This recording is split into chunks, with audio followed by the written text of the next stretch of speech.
lanjut is thank you very much. Meaning ya. Jadi Ibu Husnul kalau base-nya Jawa juga apa Sundanis nih? Jawa, Bu, Jawa Tengah. Jawa. Jawa Mm. Tengah. Jadi kawan kalau orang Jawa bilang thank you itu matur nuwun. Ya, matur Gitu. nuwun, matur Pak, suwun. kalau orang Sunda, orang Bandung matur nuhun. Nah, jadi NUHUN, nuhun. Nah, itu Indah Gumilang tuh orang Sundanis, dia kata matur nuhun. Nah, nanti Indah di akhir event biasanya dia hantar lagu bahasa Jawa ke bahasa Sunda, tak paham lah. Thank you Bu Husnul Fatimah, kandidat Doktor Education. Ini Puan Nora, kandidat Doktor Husnul ini dia salah satu lecturer paling favorit di Education Faculty Esa Unggul. Betul loh Husnul ya? Sebab, sebab banyak saya tanya student yang dia dulu pernah mengajar, katanya memang suka dengan cara dia mengajar. Jadi Bu Husnul hati-hati ya, saya sudah melakukan investigative reporting. Prof. Reza Jadi bisa aja. iya kan Enggak harus kok. field research. Kalau saya duduk di kantin, saya tanya kamu dari prodi apa gitu kan. Pernah Ya, ya. diajarin oleh ibu ini enggak? Iya, gimana dia ngajarnya? Oh, keren Pak. Gitu Oh, katanya. ya. Kan Kalau diajarin Prof. Reza cara-caranya ya, Prof ya. caranya belajar dengan penuh aja, dia pun favorit lecturer Oh tuh dekat iya. di Selangor tuh. Iya, Oke, ini favorit tanpa semua membuat ini di sini. ya favorit semua. Baik, kita pergi terus ke second agenda, sharing session. The first speaker Dr. Joko Santoso, kemudian the second Ibu Husnul, dan the third Ibu Nora, Ibu pula Puan Nora. Nanti kita ada selingan biasalah, ada refreshing jam. Saya sudah siapkan kopi nih Pak Joko nih ya, tinggal dituang Wow. aja nih ya Pak. Tapi ini bukan endorse Pak, karena nggak ada brandnya ya Pak, kosong. Oke Pak Joko, time is you Pak, silakan. Oke, terima Ya, kasih. Terima kasih Prof. sama-sama. Tengku Reza. Ya. Puan Nora, selamat sekali lagi. Ibu Husnul Fatonah ya. Terima kasih sekali atas undangan siang ini, Prof. Terus terang Yep. saya juga eh, kangen ya dengan teman-teman semua ya. Rindu kita lama nggak ketemu. Jadi terakhir barangkali bulan apa tuh? Tahun yang lalu barangkali ya. Iya, iya, iya. Tahun lalu ya. Jadi saya sangat senang kemarin Pak Gumilang menghubungi saya bahwa akan ada satu sharing session gitu ya, dan saya Iya. bilang langsung menyambut baik. Ini dalam rangka kita mau merayakan Hari Kepustakaan juga ini Pak. Betul betul. Jadi masih dalam rangka kalau Iya, sebenarnya sudah lewat bulan Juni kemarin, tapi masih belum lama iya, ya. iya. Kira-kira Iya. itu hari Nyari-nyari waktu Pak Joko sih nggak jumpa-jumpa bulan betul. Juni. Hari jadi apa itu hari ulang tahun Iya, pustakawan gitu ya. Saya kira iya, iya. juga tepat. Jadi temanya University Libraries Trend and Challenge in Hybrid Era. Nah, mohon izin Pak Prof. Silakan. Reza dan Puan Nora, Mbak Husnul ya, Husnul. teman-teman Iya. semua. Saya barangkali bisa sharing sedikit paparan. Iya. Sangat jelas Pak, very clear. Oke, jelas ya. Nah, Ya. saya kira kalau di Indonesia, Puan Nora, saya kira semenjak pandemi COVID-19 tahun yang lalu, 2020, kemudian 21, 22, memang ada upaya untuk melakukan akselerasi terkait dengan pembelajaran di perguruan tinggi ya, yaitu dengan adanya Merdeka Belajar dan Kampus Merdeka. Mohon izin saya sebelumnya saya tidak bicara banyak pada sisi terkait dengan perguruan tinggi, tapi saya lebih ke bagaimana kita mensupport terkait dengan perpustakaan sekolah dan perpustakaan universitas di era digital ini. Jadi topik saya batasi pada National Library Support for School Libraries and University Libraries in Digital Era. Jadi itu fokus saya, dan saya kira upaya besar yang kami lakukan adalah bagaimana kami bisa mensupport kebijakan nasional, yaitu khususnya Merdeka Belajar dan Kampus Merdeka ini bisa menjadi upaya untuk terus menguatkan peran perpustakaan di sana, khususnya di dalam mendukung pembelajaran yang dulu pada waktu pandemi COVID-19 menyerang secara daring, tetapi kini sudah berubah menjadi secara hybrid. Nah, dalam pandangan kami dengan adanya kombinasi antara pembelajaran tatap muka dan juga kebiasaan baru setelah pasca pandemi COVID-19 ini, yaitu memunculkan satu metode pembelajaran yang dikenal sebagai hybrid learning.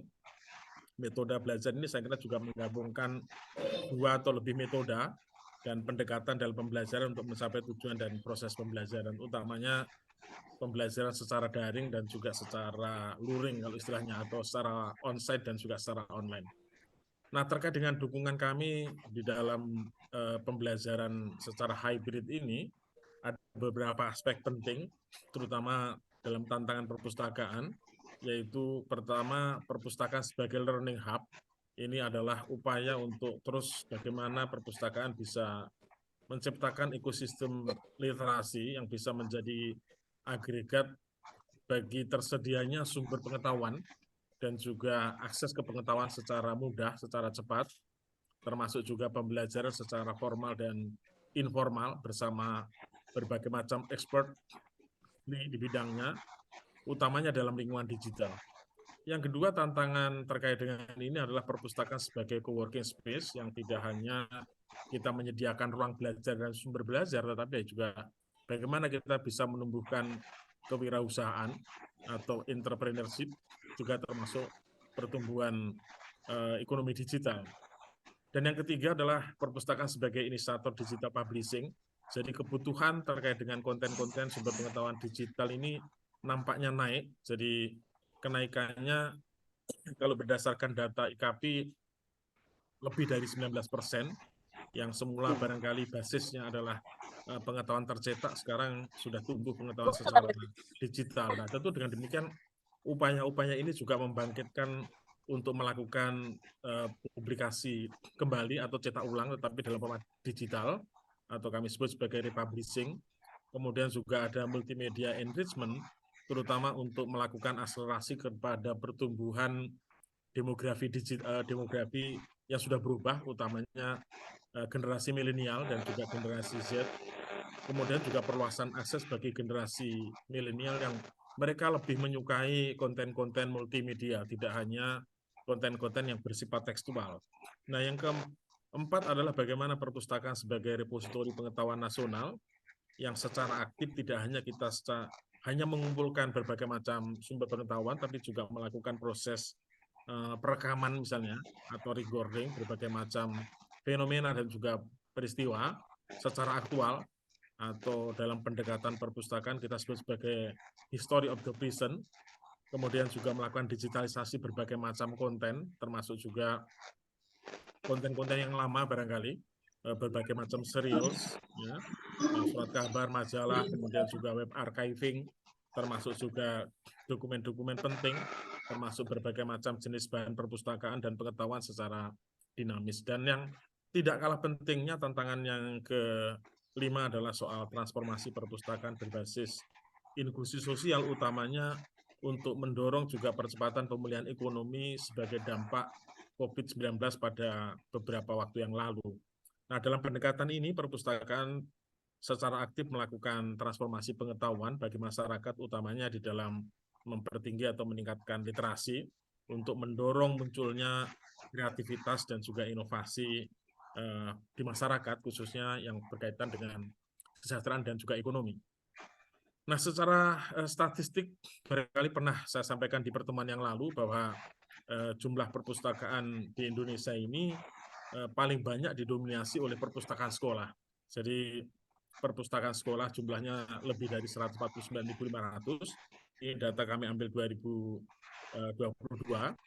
Kemudian perpustakaan umum atau public library itu sekitar 27.861.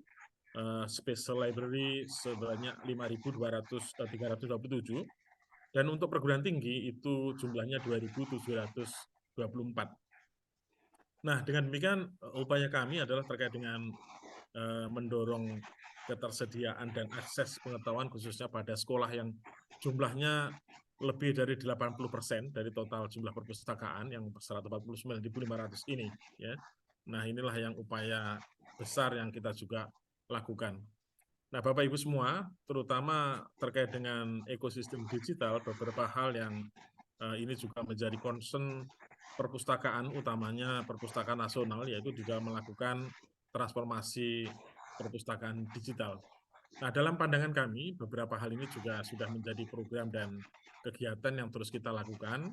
Pertama adalah upaya untuk melakukan integrasi pengetahuan atau knowledge integration, khususnya di dalam perpustakaan menjadi sebuah media integrasi pengetahuan dan kolaborasi antar ilmuwan secara multidisiplin untuk memperkaya khasanah pengetahuan dan keilmuan. Nah, yang kedua adalah soal visualisasi data. Ini juga soal yang sangat penting. Mengapa penting? Karena upaya kita adalah bagaimana memvisualisasikan data yang terstruktur maupun tidak terstruktur untuk menghasilkan pemahaman atau insight baru dan juga lebih baik terhadap berbagai masalah dan juga fenomena. Dan yang tidak kalah pentingnya adalah soal misalnya terus mendorong upaya-upaya untuk menyebarkan berbagai macam pengetahuan dan informasi, khususnya melalui pendekatan embedded knowledge atau pengetahuan tertanam kalau istilah Indonesianya, yaitu ini adalah upaya perpustakaan untuk bisa mendokumentasikan dan mengemas dalam format multimedia, mungkin pengetahuannya bersifat tacit ataupun explicit knowledge, untuk bisa membangun repositori dan juga distribusi pengetahuan secara nasional. Kemudian yang juga kita kembangkan adalah teknologi semantik. Nah, semantik teknologi ini khususnya di dalam menggunakan upaya untuk menyediakan semacam discovery melalui berbagai macam aplikasi dan juga database. Misalnya nanti akan saya sampaikan terkait dengan Indonesia One Search yang memungkinkan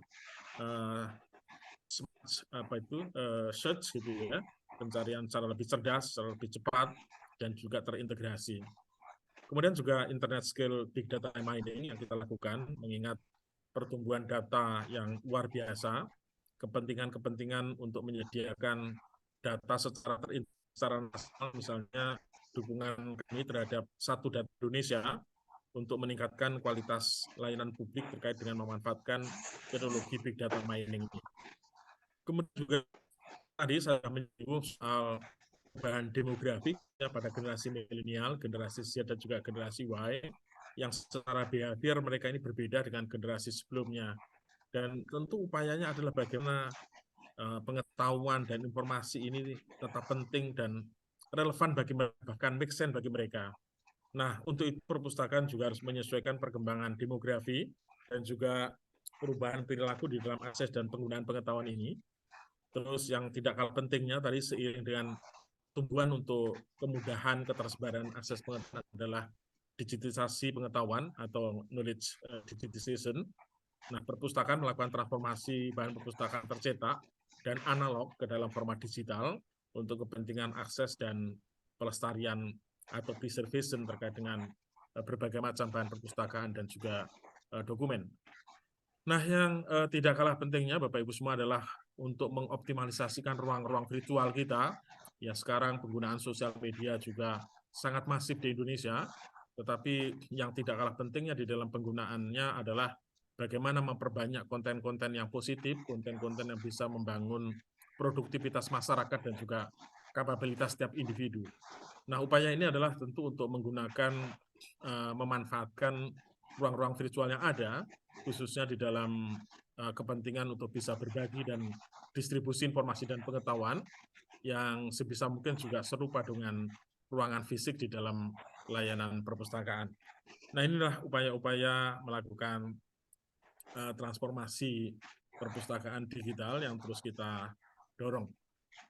Nah, lingkup transformasi digital perpustakaan, kalau kita lihat ini basisnya pada daily activities yang dilakukan oleh perpustakaan. Tetapi kalau kita pilah-pilah, kita bisa lihat pada sisi kontennya yang tidak hanya sekedar collecting sebenarnya, tetapi juga organizing gitu ya. Jadi ini pun juga kita ingin dorong semacam ekosistem yang memungkinkan marketplace yang terus tumbuh, misalnya berbagai macam konten-konten pengetahuan yang juga bahkan bisa dikapitalisasi gitu ya, baik itu dalam format teks, video, kemudian juga multimedia. Kemudian juga di dalam proses organizing information organizing atau pengolahan informasi dan pengetahuan, termasuk juga processing di dalamnya. Ini tidak hanya bicara soal cataloging, bibliografi control, indexing, dan seterusnya, tetapi juga memastikan kemungkinan untuk dilakukan interoperability. Jadi kolaborasi dalam bentuk database gitu ya, komunikasi data, ada mungkin copy cataloging yang bisa mendorong marketplace untuk e-katalog buku. Nah, terus terang e-katalog sudah tumbuh pada masa-masa pandemi dan pasca pandemi kemarin, tetapi e-katalog buku yang terus kita akan dorong sehingga memudahkan orang untuk bisa mengakses, membeli bahkan layanan-layanan terkait dengan buku-buku terbitan baru melalui marketplace. Kemudian layanan ini terkait dengan proses untuk bisa melakukan personalisasi karena kebutuhan setiap orang terkait dengan pengetahuan tentu berbeda-beda, apalagi jika menggunakan antarmuka portal web misalnya. Kemudian juga layanan ini tidak hanya seperti halnya kita mengakses yang sifatnya satu arah, tetapi juga dua arah, sehingga yang dikembangkan Perpustakaan Nasional ada live chat misalnya, tanya pustakawan gitu, ask for librarian, bisa menanyakan apa saja untuk kepentingan berbagai macam informasi dan juga data. Juga sending and referring, ini terkait dengan penyediaan berbagai macam konten-konten referen, kemudian juga kebutuhan-kebutuhan konten dalam format digital, kemudian juga clearing house terkait dengan berbagai macam informasi, isu-isu yang kritikal dan seterusnya, dan juga berbagai layanan online yang sifatnya tematik. Nah, kemudian juga ada kepentingan terkait dengan preserving, ini terkait dengan konservasi alih media, alih bahasa, alih aksara yang dulunya menggunakan bahasa dan aksara daerah, kemudian juga mereproduksi dalam bentuk digital yang secara repackaging-nya bisa dalam format multimedia ya. Terus kemudian untuk upaya terus mendukung kepentingan yang makin meluas, terutama juga kepentingan dari masing-masing mungkin komunitas gitu ya, termasuk juga generasi, termasuk segmen-segmen yang berbeda di masyarakat, tentu harus ada upaya untuk mengembangkan berbagai macam konten dan juga deliverable. Misalnya kita bangun juga jumlah mobile apps, ada grid database, kemudian data mining, semantic web, analitik, penggunaan cloud computing, dan seterusnya.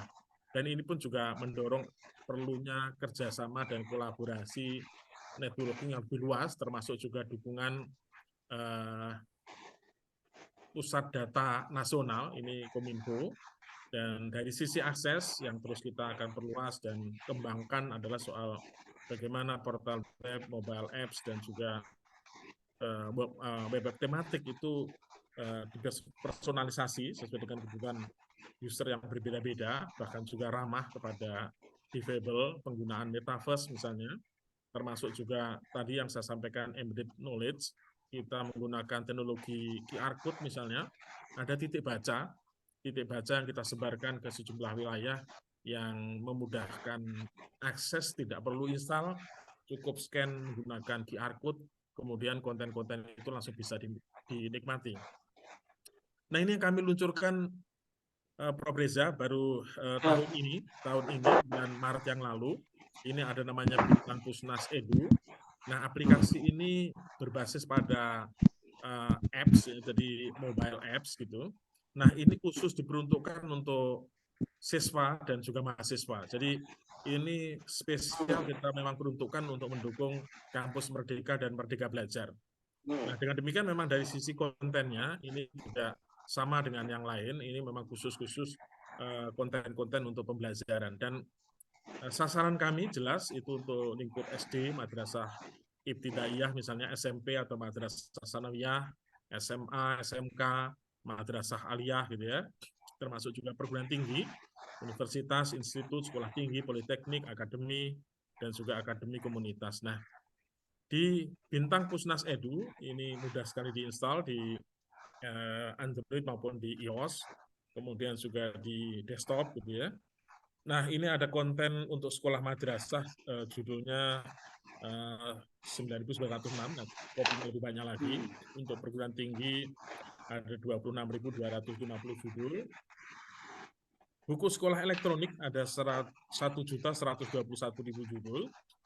Kemudian ada audio dan video book, itu ada 91 judul. Jurnal ada 40 judul, dan tutorial edukasi ada 6 judul. Jadi ini yang kita sudah launching pada tahun ini. Jadi pada bulan Maret yang lalu ini termasuk aplikasi baru yang mudah-mudahan bisa mendorong keterpakaiannya, terutama untuk menyediakan sumber belajar untuk di sekolah dan juga perguruan tinggi. Fitur dari bintang Pusnas Edu ini ada fitur koleksi, ada fitur reader yang memudahkan untuk membaca koleksi yang ada di dalamnya, termasuk juga fitur komunikasi sebagai sarana komunikasi pengguna dan juga pertukar informasi, termasuk berdiskusi ya di dalam penggunaan referensi-referensi dalam bentuk buku digital yang ada di sini. Jadi ada live chat-nya juga di dalam bintang Pusnas Edu ini. Kemudian juga ada juga fitur apresiasi, ini untuk memberikan penilaian terhadap sebuah pencapaian yang mungkin diwujudkan dalam bentuk apresiasi ya kepada lembaga perpustakaan, pustakawan yang paling banyak menggunakan ya, paling banyak membaca dan lain-lain. Termasuk juga fitur terkait dengan pengembangan dan pembinaan perpustakaan sekolah dan juga perguruan tinggi. Nah, kemudian kalau ini Irisos ini barangkali yang koleksi layanan yang sudah cukup lama, dan saya kira penggunaannya sangat terbuka bagi teman-teman perguruan tinggi seluruh Indonesia, sekolah seluruh Indonesia. Jika ada kepentingan terkait dengan e-jurnal maupun e-book yang ada di sini, Bapak Ibu tidak perlu melanggan sendiri-sendiri karena ini sudah disediakan oleh negara, oleh Perpustakaan Nasional gitu ya. Cukup mengakses menggunakan e-resource yang ada di Perpusnas, sehingga barangkali yang berbeda atau tidak ada di sini, silakan aja mungkin bisa mengakses atau melanggan sendiri. Tapi misalnya kalau kita ingin mengakses dari sumber yang sama, misalnya Sagebook, ada LexisNexis, ada Access Science, ada Wiley, ada LexisNexis, kemudian ada Open University Press, yang Indonesia ada Balai Pustaka, ada Neliti, kemudian Taylor & Francis, World Scientific, ya. Kemudian yang lain-lain bisa kita lihat, ada Springer, ada Alexander Street Journal, ya. Kemudian ada IGI, ScienceAge, dan lain-lain, termasuk juga Sage, Brill, ya. Science Direct juga ada, ya. Saya kira ini bisa dimanfaatkan oleh perguruan tinggi seluruh Indonesia, dan dari subjeknya saya kira cukup lengkap, dan bahkan mungkin secara nasional di Indonesia ini paling banyak, ya, subjek-subjeknya pun juga paling banyak kami sediakan. Jadi silakan Bapak Ibu menggunakan sumber ini secara gratis, secara terbuka.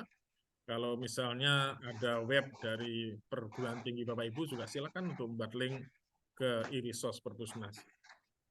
Nah, ini yang kami sebut tadi sebagai semantic web untuk knowledge discovery-nya Indonesia gitu ya. Knowledge discovery Indonesia ini ada Indonesia One Search, atau kami singkatnya sebagai IOS. Ini sebuah satu pintu pencarian tunggal untuk semua koleksi publik dari perpustakaan, museum, dan arsip di seluruh Indonesia. Jadi ini memudahkan masyarakat di dalam mencari lokasi perpustakaan yang memiliki judul-judul tertentu yang dicari. Misalnya mencari satu judul buku tertentu, kemudian kita cukup mengetik menggunakan kata kunci atau keyword. Nah, kemudian IOS ini akan memberikan informasi di mana buku-buku atau mungkin dokumen atau mungkin arsip itu berada di seluruh Indonesia. Nah, saat ini sudah ada 12,3 juta entry isinya, dan sudah tergabung dalam Indonesia One Shot ini 11.320 repositori institusi, dan di dalamnya ada 4.170 perpustakaan yang tergabung. Jadi cukup powerful untuk bisa membantu Bapak Ibu semua untuk memudahkan dan mempercepat pencarian, khususnya terkait dengan knowledge atau informasi yang ada di Indonesia. Nah, manfaatnya tentu menghemat waktu, menghemat biaya juga, kemudian menghindari plagiarisme, kemudian juga bisa menjelajah gagasan atau ide lebih luas. Nah, bagi institusi tentu juga meningkatkan volume akses, tentu dari sisi visibility-nya bisa didorong naik. Nah, visibility yang naik tentu accessibility-nya juga naik. Dengan demikian kemungkinan untuk mendorong misalnya peningkatan webometrik ya, dengan pemanfaatan dalam bentuk citizen saya kira juga sangat dimungkinkan. Kemudian juga bisa menjangkau lebih banyak pengguna, jadi user kita juga bisa makin bertambah dengan tergabung dalam Indonesia One Search ini. Kemudian juga kita bisa memetakan pengetahuan institusi, subjek-subjek apa yang dimiliki oleh institusi tertentu, keunggulan-keunggulan pada lokal konten apa, dan seterusnya. Nah, secara fiturnya juga kita lihat banyak fitur-fitur yang menarik. Ada satu interface pencarian yang mudah, bahkan ada widget gitu ya. Ini ada anti duplikat, jadi tidak mungkin double. Kemudian ada widget tadi saya sebut sebagai pencarian samping, ada analisis teks, kemudian ada juga jejaring pengetahuan, memudahkan pencarian sifatnya full text, kemudian juga integrasi dengan iPusnas yang tadi sudah, nanti saya akan sebutkan iPusnas, kemudian juga hal-hal lain yang saya kira Bapak Ibu bisa lihat, misalnya koleksi-koleksi dari Perpustakaan Nasional, universitas yang tergabung, perpustakaan khusus, kemudian perpustakaan umum, dan juga perpustakaan sekolah yang sudah terintegrasi dengan Indonesia One Search ini. Nah, di Indonesia One Search, Bapak Ibu semua juga bisa melihat apa saja yang di dalamnya, tidak hanya teks, tetapi juga ada dalam bentuk jurnal, ada dalam bentuk report, ada dokumen, ada image, ada video, ada musical score ya, ada tesis, ada peta, ada data, ada juga peer review dan lain-lain ya. Nah, kemudian untuk kontributornya kita pun juga memberikan pemeringkatan, ada top 10 kontributor misalnya, dari selain Perpustakaan Nasional ada Universitas PGRI Palembang, ya, kemudian ada Zain Publication, ada Universitas Negeri Malang, ada Universitas Lambung Mangkurat, dan seterusnya. Berapa record yang mereka ada, dan ini juga bisa dilihat di sini. Nah, dari sisi penggunaannya nampaknya selama dan juga setelah masa pandemi ini cukup tinggi peningkatannya, ya, jadi sebesar 8,1 juta kunjungan, sehingga penggunanya cukup besar, 17.407.000 pengunjung. Jadi ini nampak sekali bahwa pada masa-masa pandemi ini sangat membantu ketika ada pembatasan pergerakan manusia gitu ya, dari satu tempat ke tempat lain. Nah, ini penggunaannya sangat signifikan, dan sekarang ini menjadi salah satu portal yang favorit di dalam pencarian berbagai macam informasi yang ada di Indonesia. Nah, penggunanya tidak hanya Indonesia, tetapi juga dari luar negeri, ada dari Amerika, ada dari Eropa dan Asia. Yang kami berikan noktah-noktah ini atau dot atau titik ini adalah pengguna-pengguna paling besar, terutama memang di kawasan Asia, tetapi juga di Amerika dan juga di Eropa. Di nasional kita lihat memang Jawa paling dominan, tetapi di wilayah Sumatera, kemudian di wilayah Kalimantan, Sulawesi, dan juga Maluku, bahkan Papua pun juga ada menggunakan Indonesia One Search ini. Untuk mendorong ketersediaan bahan perpustakaan, kami tidak hanya menyandarkan pada buku atau jurnal atau surat kabar yang memang born as digital format atau memang aslinya sudah dalam bentuk digital, tetapi juga kami aktif melakukan digitalisasi, sehingga ini akan pasti lebih memudahkan users dimanapun dia berada mengakses konten-konten seperti ini. Dan lebih dari, misalnya kalau untuk manuskrip saja, untuk naskah saja itu sudah lebih dari 1 juta koleksi. Kita lihat di sini naskah kuno ada 1,4 juta, 1.460 koleksi, ya, hampir 1 juta eksemplar. Buku langka ada 227, peta, foto, gambar, lukisan, majalah, surat kabar, kemudian juga mikrofilm. Nah, kemudian tadi saya sudah menyebutkan iPusnas. iPusnas ini lebih awal gitu ya dibanding Bintang Pusnas Edu, dan buku-buku di iPusnas ini lebih bersifat umum. Jadi isinya untuk menjangkau masyarakat-masyarakat dari berbagai macam kalangan, dan ini sebenarnya sudah ada dari tahun 2015 gitu ya, sebelum masa pandemi COVID, tetapi memang nampak sekali bahwa setelah pandemi ini blessingnya adalah penggunaannya makin masif, sehingga ini pun juga sangat dimanfaatkan oleh user, terutama untuk bisa mendapatkan buku-buku terbitan terbaru dari Gramedia, dari Mizan, dari Angkasa, dan lain-lain. Ya. Kami pastikan bahwa apa yang ada di perpustakaan juga di sini pun juga didapatkan. Nah, beberapa karya bahkan mungkin tidak dapat ditemukan di toko buku, memang karena karyanya ini dalam bentuk digital dari awal, itu sudah barang tentu pasti ada di Ipusnas ini. Nah, kita lihat dari sisi statistik pertumbuhannya, sementara kita bisa lihat bahwa dari sisi jumlah pengunduh aplikasi Ipusnas sudah ada hampir 4 juta pengunduh dan kebanyakan menggunakan Android sebagai operating systemnya, itu 2,8 juta. Jumlah koleksi sampai saat ini ada 93.967 judul, dan ini menggunakan DRM, Digital Right Management.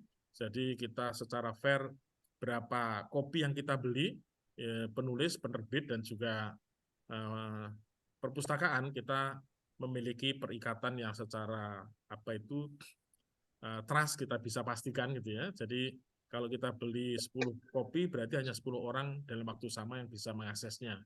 Nah, jumlah kopi yang kita miliki sampai saat ini ada 1,1 juta kopi.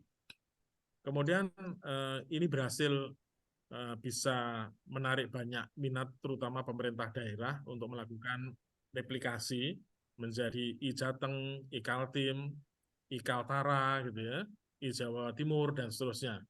Nah, aplikasi ini sudah direplikasi oleh daerah, lebih dari 256 daerah menjadi I yang lain gitu ya. Nah, jumlah penggunanya sampai saat ini 2.453.916 orang, dan peminjaman koleksinya pun cukup tinggi, 24.970.949.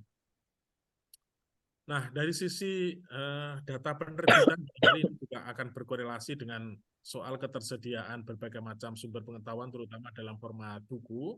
Ini ada data yang kami bisa berikan terkait dengan dari WIPO di tahun 2020 sampai 2022.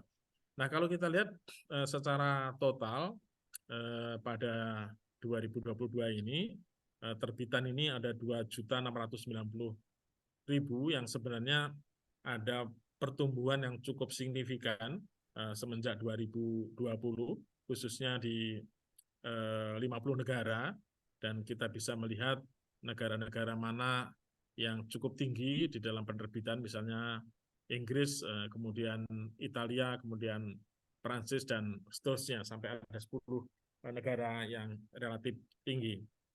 Nah, kami hanya ingin menunjukkan bahwa dari sisi Indonesia untuk penerbitan berdasarkan pada submit atau permintaan ISBN cukup tinggi.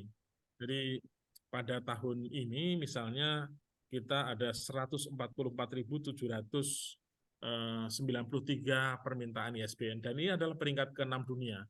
Jadi pada masa pandemi nampaknya masyarakat juga makin kreatif khususnya untuk menulis buku, dan sehingga permintaan ISBN ini pun juga bertambah.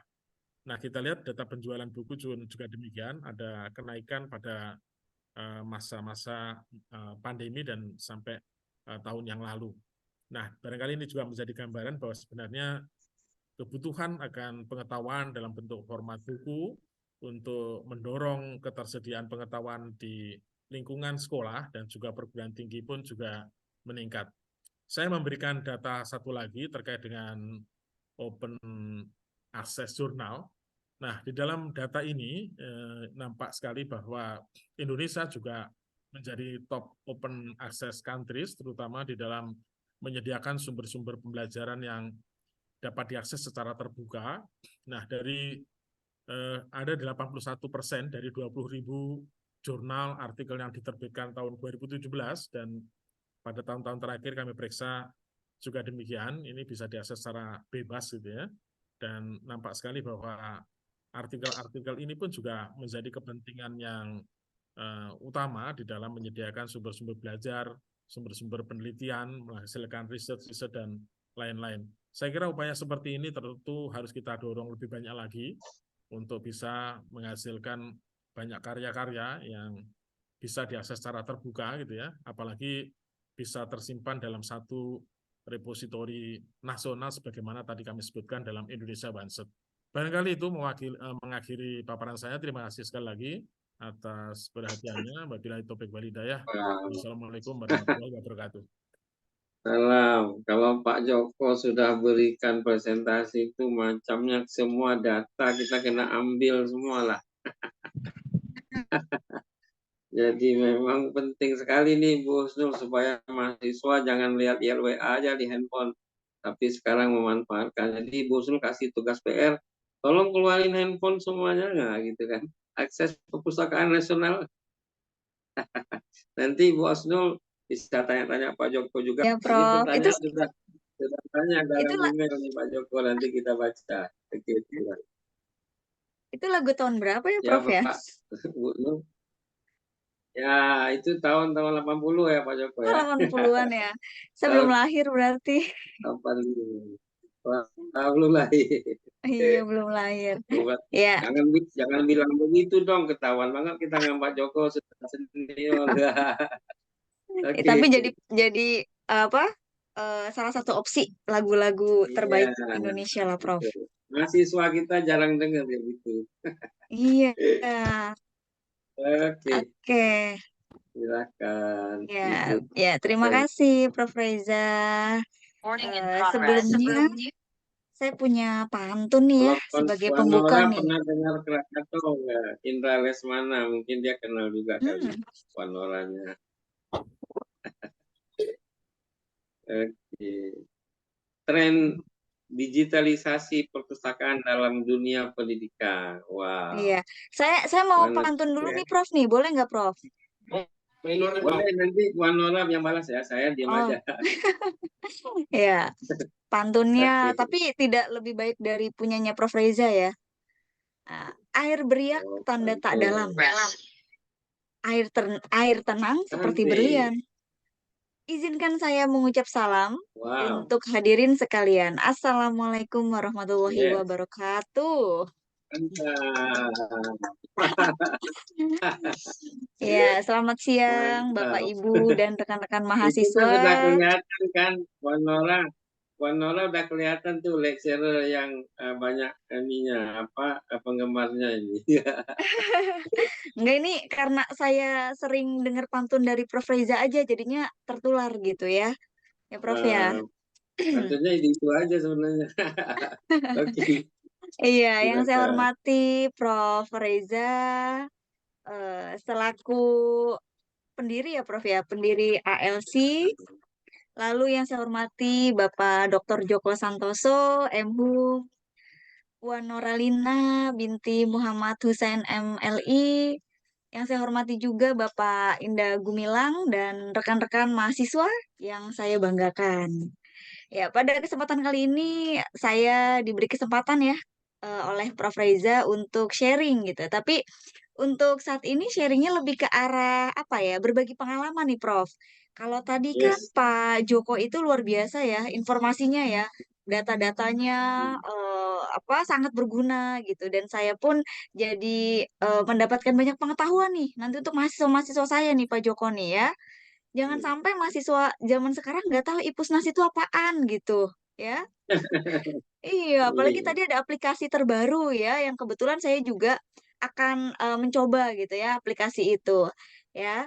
Nah, yang mau saya bagikan untuk siang hari ini sebatas pengalaman sih ya, berkaitan dengan perpustakaan digital. Jadi lebih tepatnya tentang studi kasus sih ya, Prof. Reza dan Bapak Ibu semua. Ya, jadi perpustakaan digital itu adalah sebuah istilah ya yang sedang tren untuk saat ini karena kan saat ini tuh eranya era digital ya. Apa-apa serba digital gitu ya. Dompet digital, kemudian apalagi ya? Musik Hmm. digital ya, macam-macam lah ya. Ya, Prof ya. Hmm. Ya, jadi pada dasarnya itu perpustakaan digital itu bentuk perpustakaan gitu ya. Seperti perpustakaan pada umumnya, tapi dalam bentuk digital gitu ya. Jadi di dalamnya itu bisa berupa e-book, jurnal, elektronik gitu kan, database ya dan sebagainya lah. Ya, yang bisa diakses secara digital intinya gitu. Dan eh, perpustakaan digital ini diakses secara online gitu ya. Ada yang gratis, ada juga yang mungkin berbayar atau menggunakan voucher tertentu dan sebagainya. Nah, tadi terkait dengan keberadaan perpustakaan digital ini sudah banyak disampaikan oleh Pak Joko ya. Nah, ini kebetulan nih saya juga mencantumkan salah satu apa ya yang tadi Pak Joko sampaikan juga nih, ada Ipusnas gitu ya. Jadi zaman sekarang itu banyak sekali perpustakaan digital berbasis web gitu ya. Ada juga aplikasi-aplikasi yang dapat diunduh juga gitu ya. Nah, contohnya nih yang pertama itu misalnya Ipusnas ya, yang dikelola langsung oleh Perpustakaan Nasional. Recording Ya. in progress. Jadi nanti kalau misalkan informasi dari saya kurang tepat bisa diklarifikasi ya langsung oleh Pak Joko nih ya. Nah, Ipusnas ini apa ya, dari yang saya ketahui gitu ya, kita bisa membaca buku secara gratis ya, bahkan kita bisa mencari berbagai jenis buku di situ. Dan yang saya tahu juga ada batas waktunya ya Pak ya. Jadi, wah saya ingin pinjam nih, wah kamu dipinjamkan untuk 5 hari gitu ya. Jadi kalau misalnya kita belum selesai baca tapi sudah batas waktunya sudah habis ya hilang gitu ya.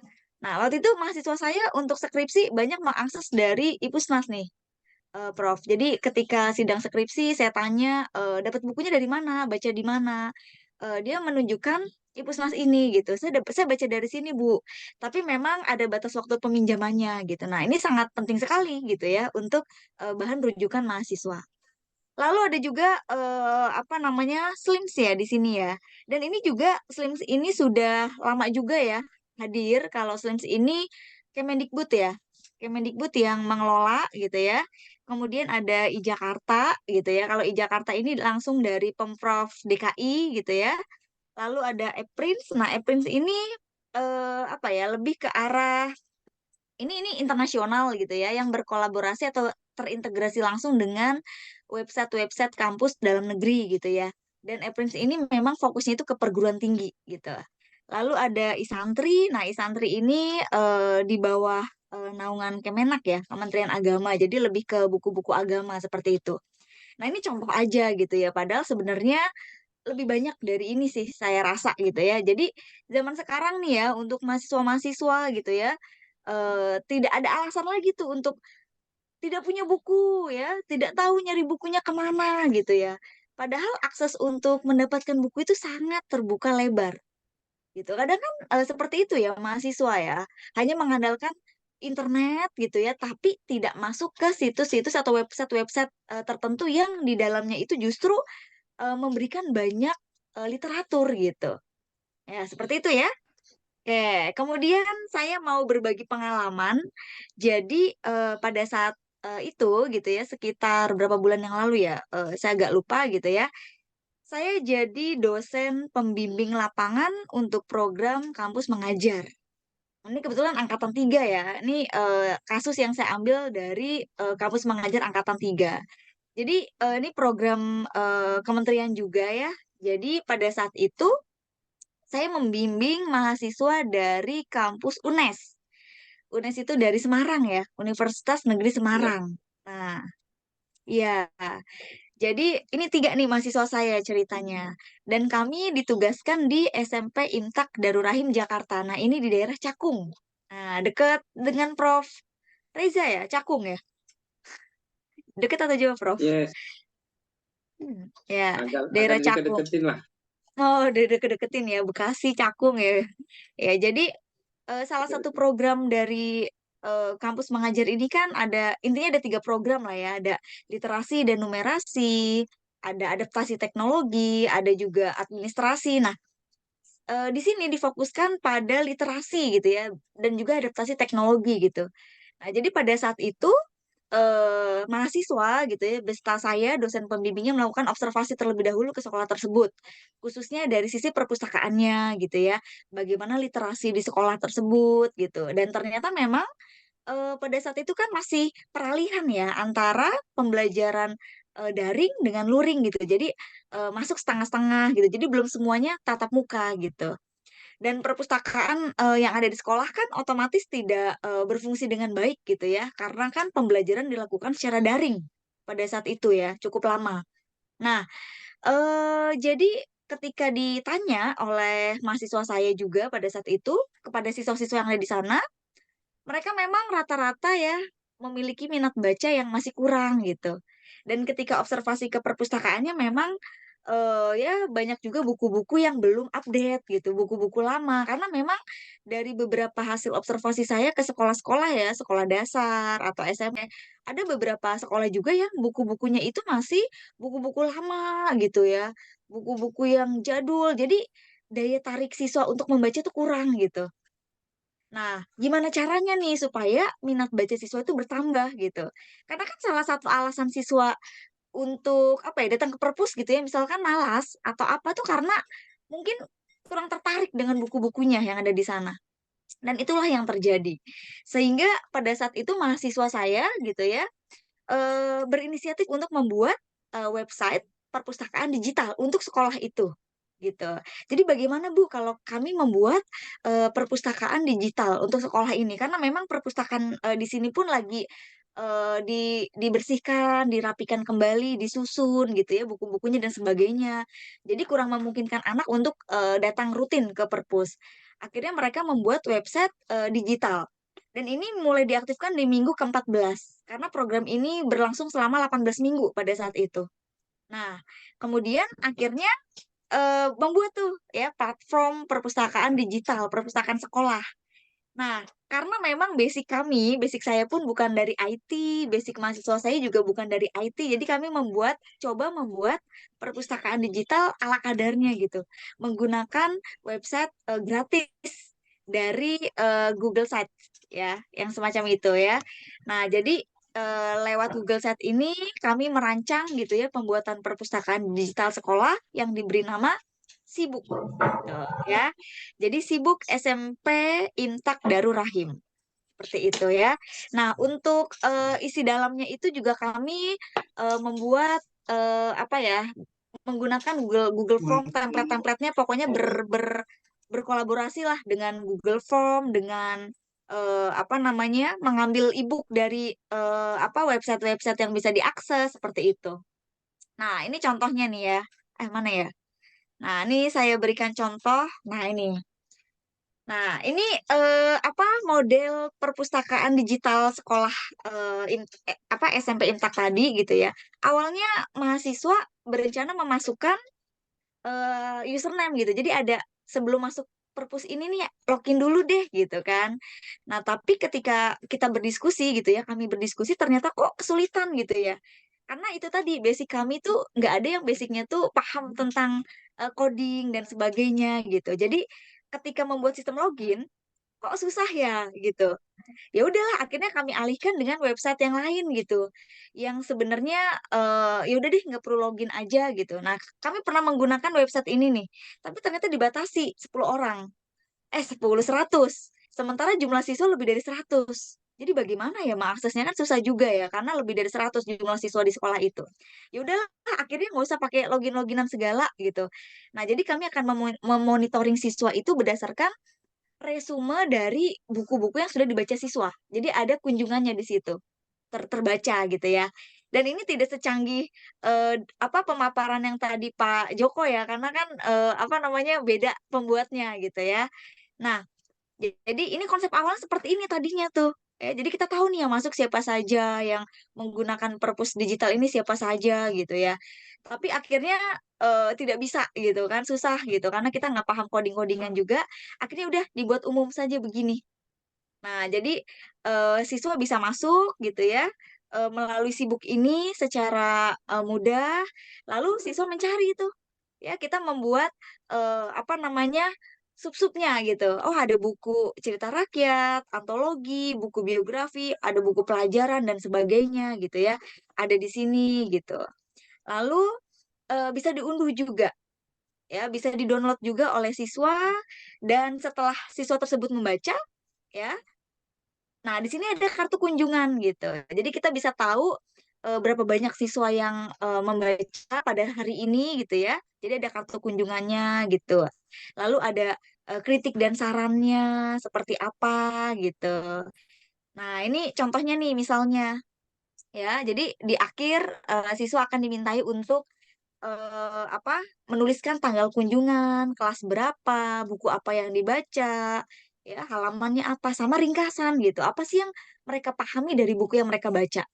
Ya terkadang kan ada siswa gitu ya baca aja, dia tidak tahu apa inti yang dia baca gitu. Jadi pada saat itu kami berinisiatif agar siswa tuh tahu apa yang dia baca dengan cara menuliskan ringkasannya di sibuk ini gitu ya. Jadi seperti ini.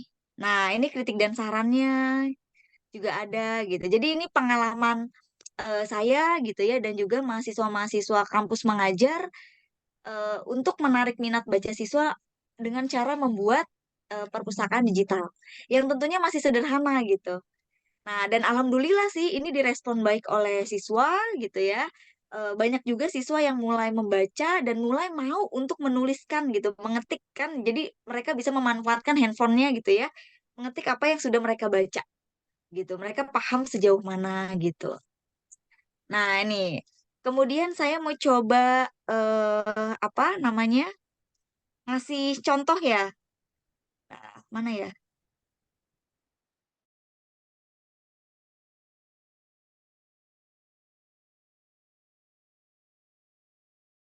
Belum, Belum.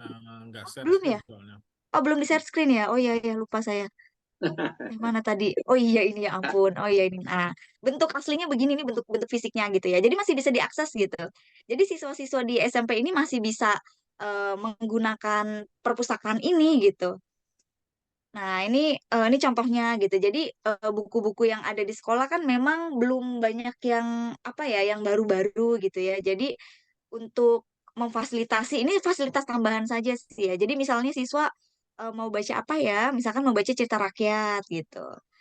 Nah, nah, ini ada beberapa yang eh karena sudah agak lama ya, jadi di drive-nya ada yang sudah hilang gitu filenya.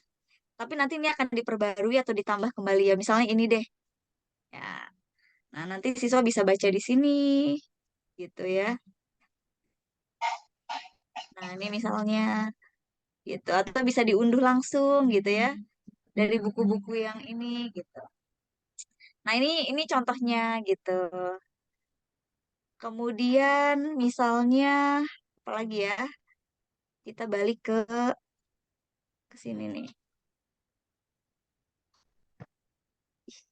Nah, misalnya nih buku-buku pelajaran juga ada sih di sini ya. Nah, misalnya apalagi ya misalkan kelas 7. Nah, dari buku-buku ini nanti kan mereka akan dimintai kartu kunjungan gitu ya. Tolong nanti ya isi daftar kunjungannya, isi kritik dan sarannya kayak gitu. Nah, kayak gini.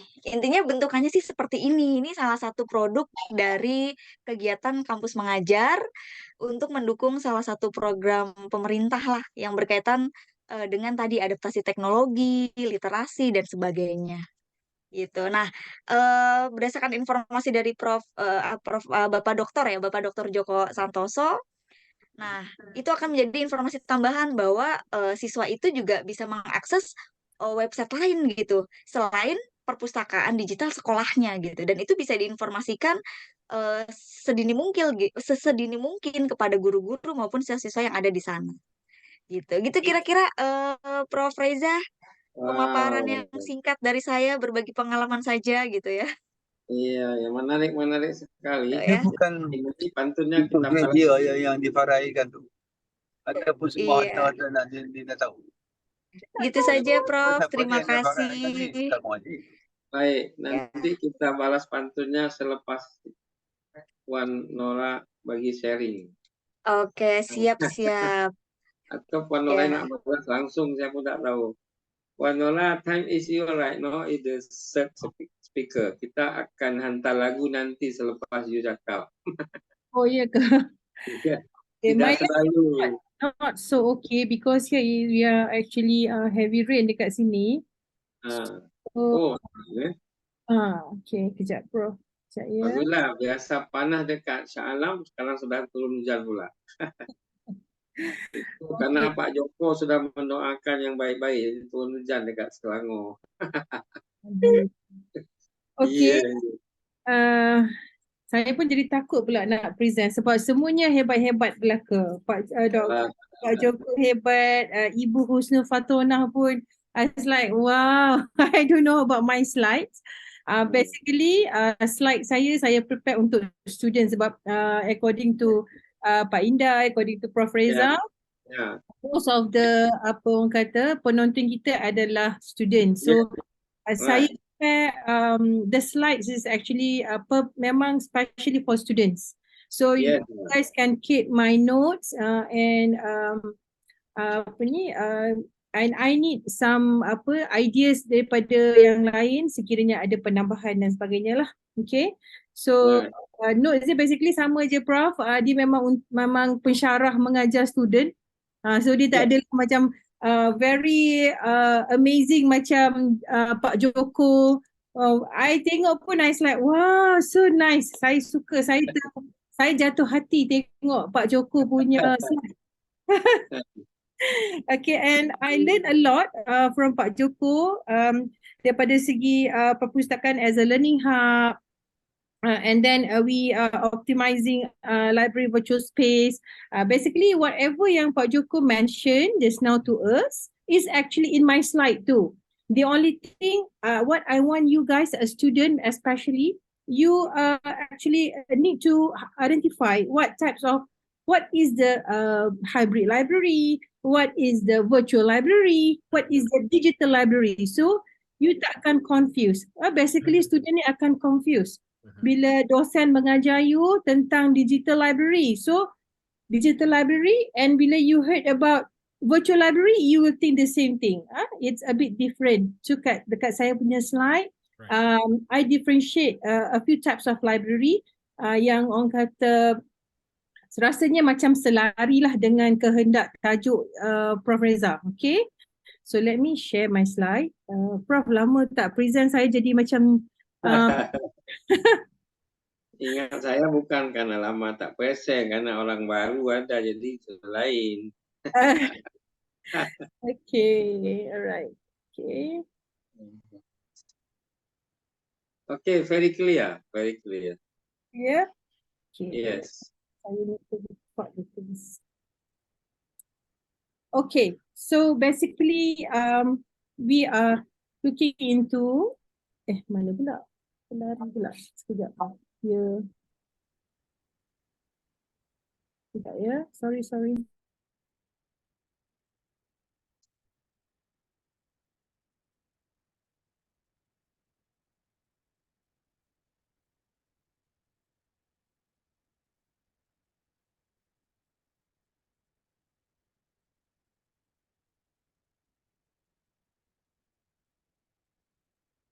Okay, nampak tak Prof? Ya, very clear. Tapi dia belum move lagi, masih cover. That's why. Wait, I have to change code. Okay. If you difficult, Indah Gumilang will be to help you. Boleh. Kang Indah boleh bantu Puan Nora share screen. Okay, Prof. Boleh. Okay, before I start my slide, a simple slide, I just want to share with you about, I read, Prof, last night from one article, daripada satu artikel which I pick it up from the Global Viewpoints on modern issues facing today's hybrid libraries. It's about the hybrid libraries. Yeah, definitely they are talking about the, we can say, COVID-19 recently, and in last 3 years, we faced with the COVID-19.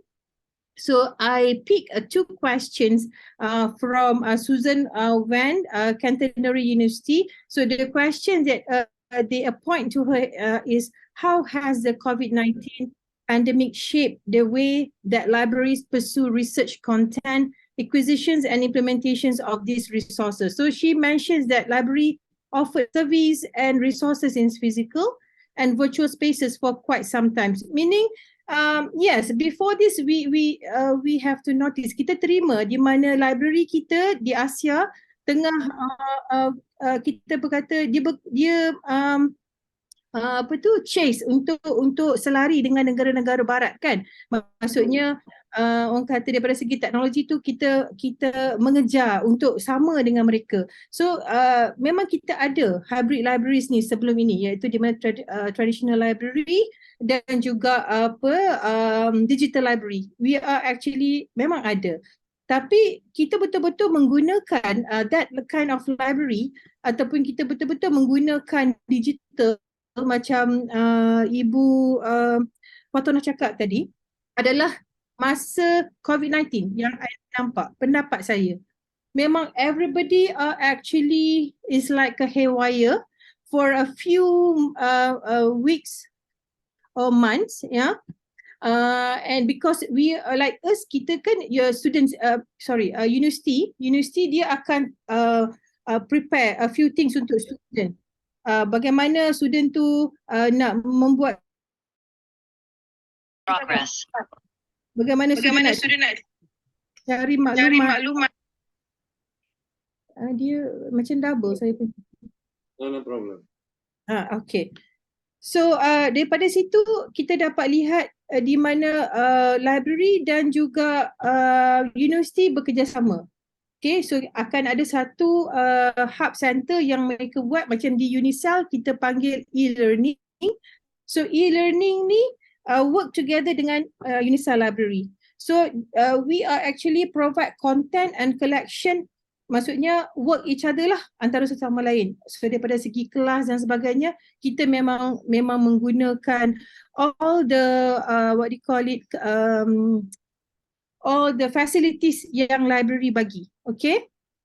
Okay, so dalam my slide, I will touch on what is hybrid era, academic libraries, trends, challenges, and definitely lah is a conclusion. Okay? So term hybrid kita gunakan untuk describe something that combines element ataupun karakteristik daripada satu sumber ke satu sumber yang lain. Daripada segi types dan juga sistem kita combine, ya, and ataupun kita panggil sebagai blending. Sebab tu kita ada blended learning. Okay? And dalam hybrid juga dia ada beberapa konteks, iaitu hybrid vehicle which is a automotive industry, hybrid cloud, dia deal dengan computing, hybrid learning definitely with the education, hybrid warfare is about kita kata military strategies lah, ya, and hybrid genre is on the literature, music. So now we will touch on the hybrid learning, where hybrid learning ni in the field of education, hybrid learning dia juga dipanggil macam as I said just now, blended learning, yeah. So yeah, you involve in the combinations of in-person and online instructional approaches. So this concept is dynamic, yeah, adaptable or integrate with the new ideas untuk address a new complex challenges. Okay, so what is the hybrid era? So when we talk about the hybrid era, it refers to the time, to the period where coexistence and the integrations of both physical and digital elements dalam pelbagai aspek di dalam masyarakat. Okay, jadi kita sekarang bercakap tentang context of the libraries, where hybrid era ni represent a shift in the way libraries operate, daripada segi operating dia, daripada segi manage collections dia, daripada segi provide services to the user. Bila kita refer balik pada slide yang Ibu Husnul Fatona buat dengan slide Pak Joko, ia sangatlah detail di mana kita dapat lihat bagaimana perubahan daripada traditional library kepada digital library, ya. So dalam hybrid era ni, library dia akan provide access to a combination daripada traditional print materials dan juga digital. So they combine. Maksudnya kita ada juga physical dan kita ada juga digital. So kita bermakna kita selari dengan kehendak kita kata dunia informasi, dunia maklumat, di mana kita ada e-books, kita ada online journals, databases and multimedia content. Di sini saya dapat lihat daripada segi penerimaan pelajar pada mulanya, ya, Prof, agak sukar sebab sebelum adanya pandemik, dia orang akan pergi, they will go to the library, they will start, finding their own journals and stay at the library.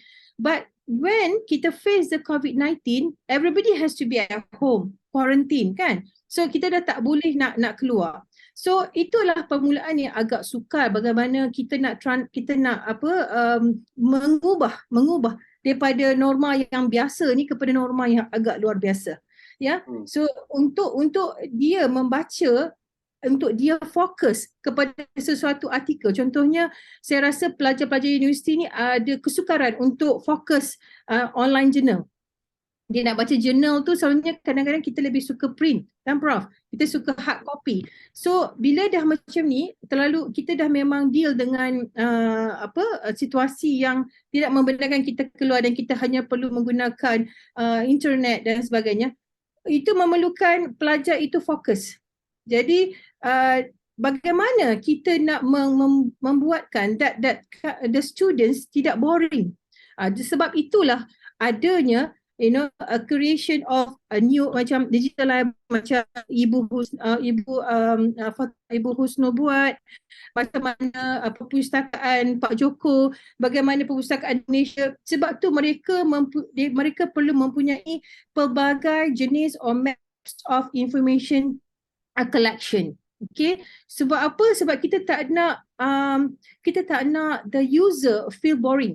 Bila dia feel bored, untuk dia terus datang ke perpustakaan atau untuk dia terus search your library through online ataupun digital, dia tak akan berlaku benda tu, dia akan stuck kat situ. Jadi kita kena ada pelbagai lah ya.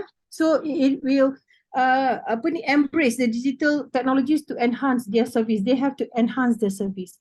So for example kat sini we have to provide online catalogs, discovery platform for user to search and access library materials remotely, mudah kan?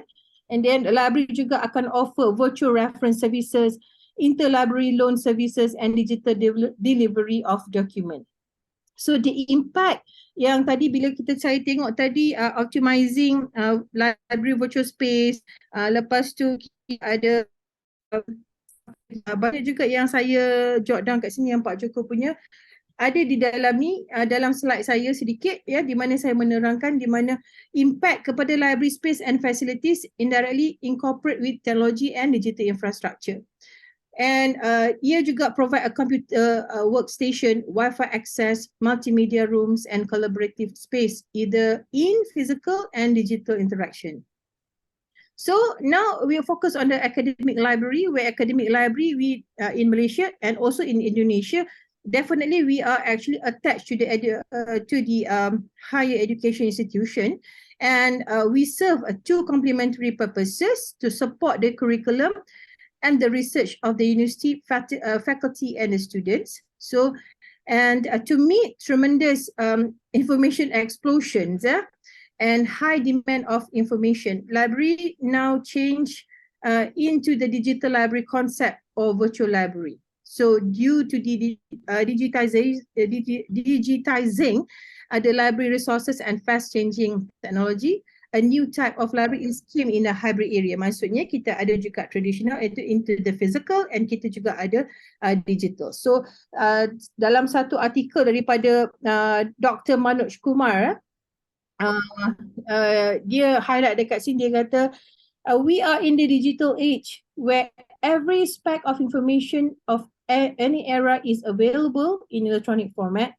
Traditionally, libraries were considered as the storehouse for books and available for kings and renowned personality of the society.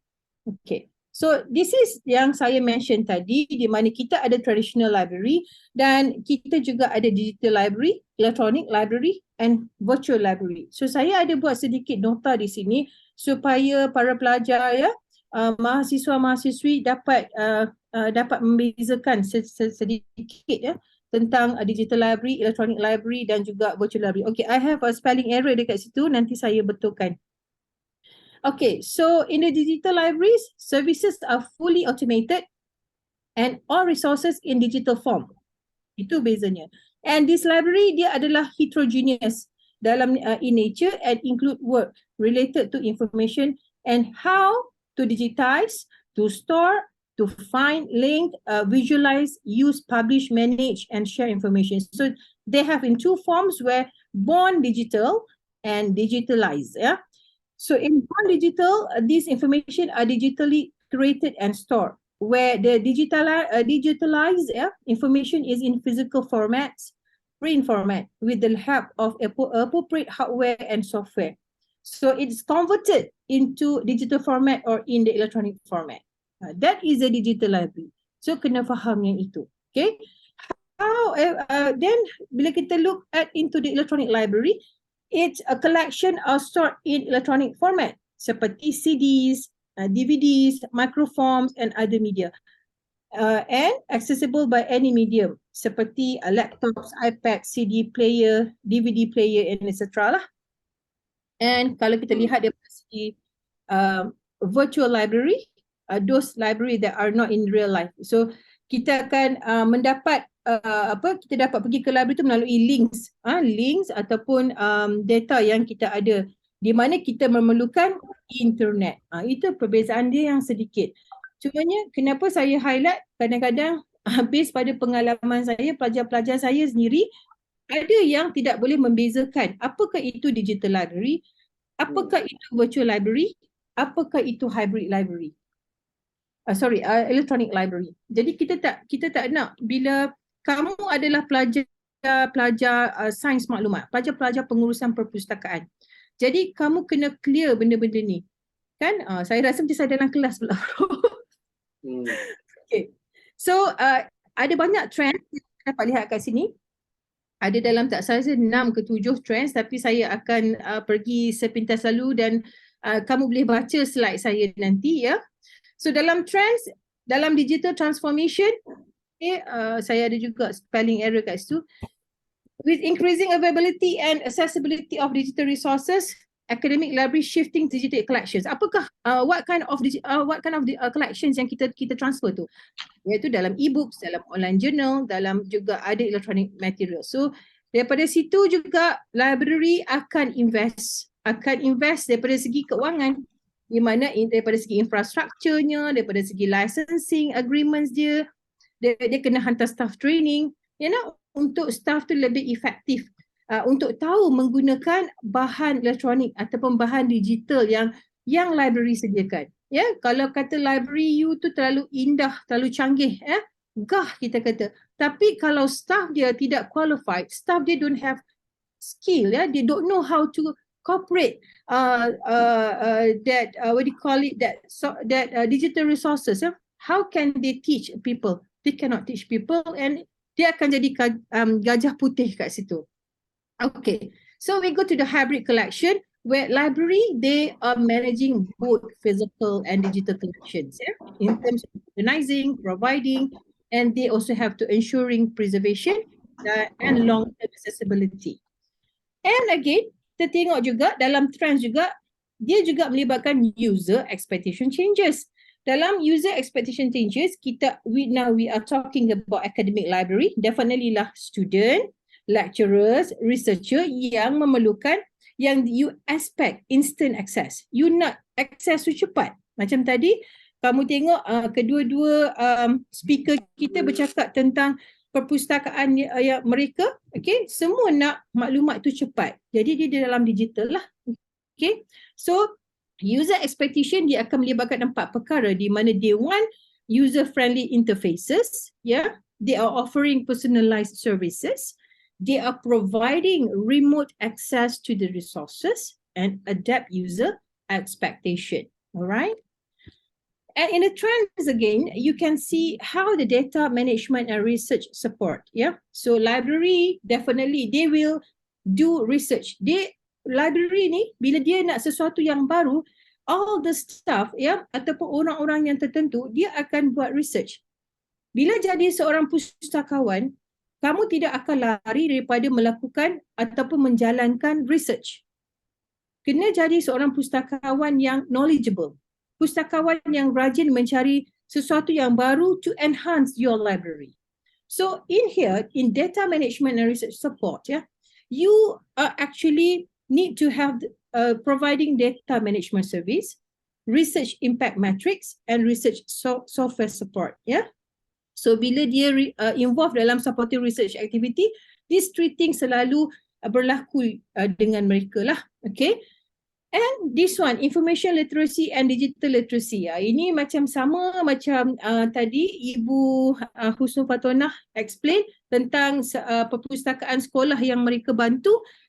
It's I think involved in the information literacy and digital literacy. Mesti sekolah tu sangat gembira, sangat seronok. Bukan mudah untuk dapat orang kata kerjasama daripada universiti dan sekolah work together untuk menghasilkan sesuatu yang baru. So you need to work hard to have that kind of punya hasil. Alright. So information literacy and digital literacy, of course, we want to educate the user. Okay, when you want to educate the user, you have to go for the information literacy and digital literacy. What is the purpose of having that? Is actually to help the user and faculty to effectively use digital information. And copyright and licensing, of course, sangat penting sebab semua online databases, semua information yang kita ada, kita kena ada copyright and licensing. So dia akan melibatkan cost jugalah, considering on the cost, on the budget. Okay, and then lagi again about the space and facilities. Serve as a physical spaces for studying, collaboration, and research. So it will provide access to technology and create a welcoming environment for hello, yes, sekejap Prof. Yes. Saya tengah ada ni. Letak kat depan tu. Sorry, my student nak hantar assignment. No problem. Alright, so dalam space and facilities, kita akan tekankan untuk provide access to technology and create a welcoming environment for users. Nowadays, user love to come to the library yang library tu nampak welcoming, nampak macam menarik mereka untuk duduk dalam perpustakaan. Ada perpustakaan yang sangat besar, sangat cantik, tetapi tidak welcoming the user. Okay, kenapa benda tu berlaku? Itu kita kena cerita topik lain pula. Okay, dia ada sebab-sebab dia kenapa pelajar tidak suka datang ke perpustakaan. So ada banyak faktor yang kita boleh bincang. Mungkin kita boleh buat satu topik yang lain tentang lebih kepada humanities lah. Okay, so and then we go to the accommodate individual and collaborative activities and optimize their physical spaces. So and then we go to the financial constraint. Dalam financial constraint, we need to have a strategic decision, especially bila kita nak melibatkan duit daripada segi digital resources, subscription, licensing fees, memang menelan belanja yang banyak. Kalau tak percaya boleh tanya Pak Joko, berapa banyak Perpusnas membelanjakan wang mereka untuk user dalam digital resources, dalam subscription dia, dalam licensing fee. Sebab tu mereka lebih tekankan untuk kita menggunakan all the online databases ataupun free access apa benda yang library subscribe tu kita kena guna. Kau tidak rugi mereka bayar tapi user tak guna. Okay, and then we go to the preservations of digital assets. So daripada segi long-term preservations and curations of digital assets, including digital scholarship, research data and born digital materials, development of sustainable preservation strategies, metadata, standard and digital archiving practices. And this one, the last one is a collaboration. Collaboration among academic libraries and participation in consortia can help some of the challenges dalam hybrid era. Di mana daripada segi sharing resources, okay, saya terlupa nak letak dua ni Prof. Dia terlepas pula, nanti saya add. Okay, and tujuannya adalah untuk enhance. Dia ada dua lagi item kat sini yang saya buat benda saya copy paste, so saya terlupa nak tukar. So enhance access to a broader range of materials and services, facilitate cost sharing and promote innovation. So itu adalah trend-trend yang berlaku sepanjang perubahan orang kata apa, daripada tradisional kepada digital punya era lah, hybrid era. And challenges is something new and difficult which require great effort and determination. Apakah challenges yang kita dapat lihat? Ada dalam 11 challenges yang saya dapat identify. Pertama daripada budget constraint, ya, budget constraint macam saya kata tadi, dia akan lebih menekankan kepada financial dengan apa yang dibelanjakan untuk resources, digital resources, ongoing subscription and technology infrastructure. Library kena navigate budget constraint tu bila dia nak ensure access to a diverse range of material and services. Kedua, balancing print and digital collection. So dia kena manage untuk balance kedua-dua perkara ni, iaitu print and juga digital collection. Digital resource center management, challenges in terms of organization, metadata management, licensing agreements and ensuring seamless access for user. And the fourth one is about the technological infrastructure and support, where they have to maintaining and upgrading the necessary technological infrastructure untuk support digital resources dan juga service can be a challenge. So di bawah tu nanti you all boleh baca lagi. So libraries they need to invest. Macam saya kata, apa-apa sahaja yang berlaku dia lebih melibatkan bajet. So sebab itulah apa saja pemilihan online resources ke ataupun bajet-bajet yang digital resources ke, ongoing subscription ke, memang library akan particular benda-benda macam ni. And then we have the user information and privacy, yeah. So library kena ensure user data is protected and appropriate measure are in place to safeguard user information. And then we go to the information literacy and digital literacy education, di mana tujuan dia adalah untuk help user critically evaluate digital information and navigate digital resources. Digital resource center management, dia lebih kepada increasing number of digital resources poses challenges in terms of organizing metadata management, licensing agreement, ya. Library pun dia need to robust system and workflow to handle the acquisition, cataloging. Ini lebih kepada kerja-kerja technical. And preservation and long-term access, ya, develop strategies untuk ensure the preservation and ongoing access to digital materials as technology evolve and format change. And number 9 is a keeping pace with technological advancement. So library continuously adapt and invest in staff training and professional development untuk remain knowledgeable about the emerging, about the kemunculan teknologi dan juga implikasi mereka kepada mereka. Number 10, user support and expectation. Library kena provide efficient and responsive user support, technical issue promptly and align services with evolving user expectation. And the last one is digital divide, digital, not digital. Digital divide and access disparities.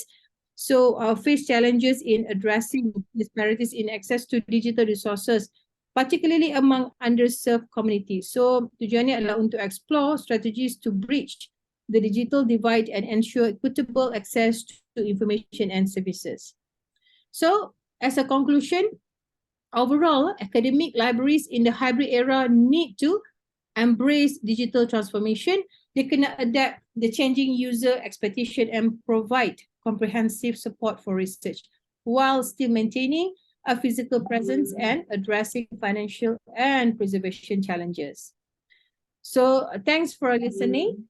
Ya, ada pantun. Sedikit makan nasi lauknya ikan, dikasih ketupuk rasanya gurih. Tak lupa ucapkan beribu-ribu terima kasih.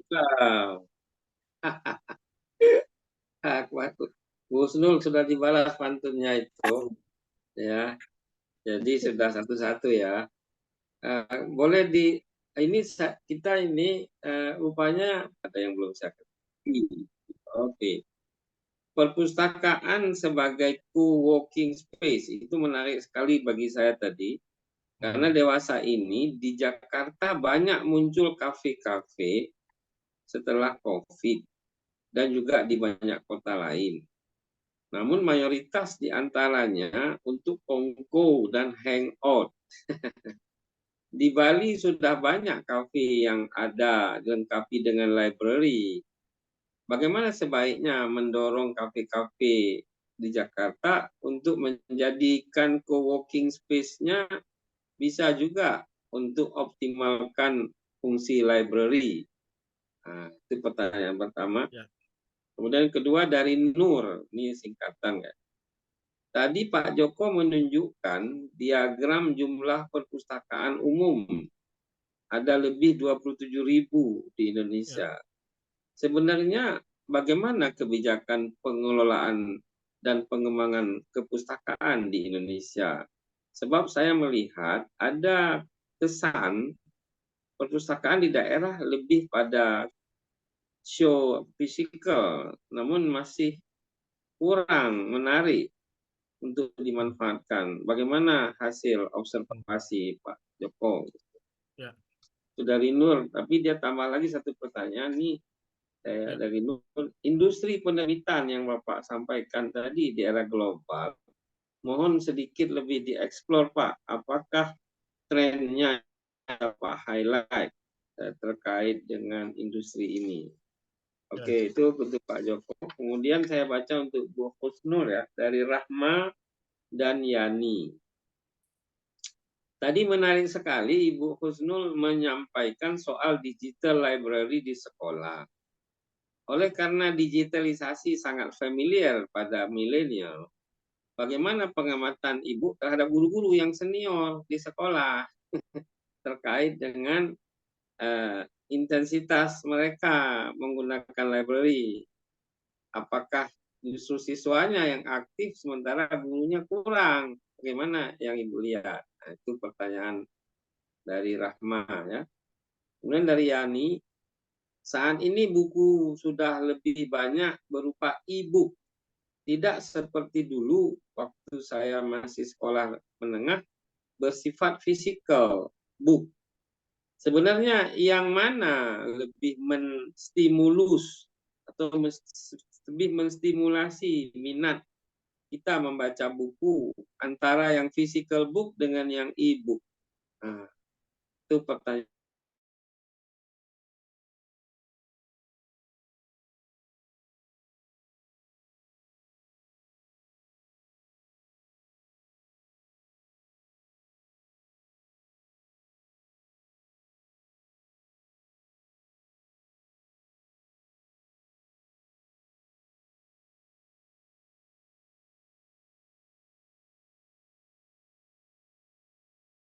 Tinggi juga atau mereka lebih suka menggunakan digital saja?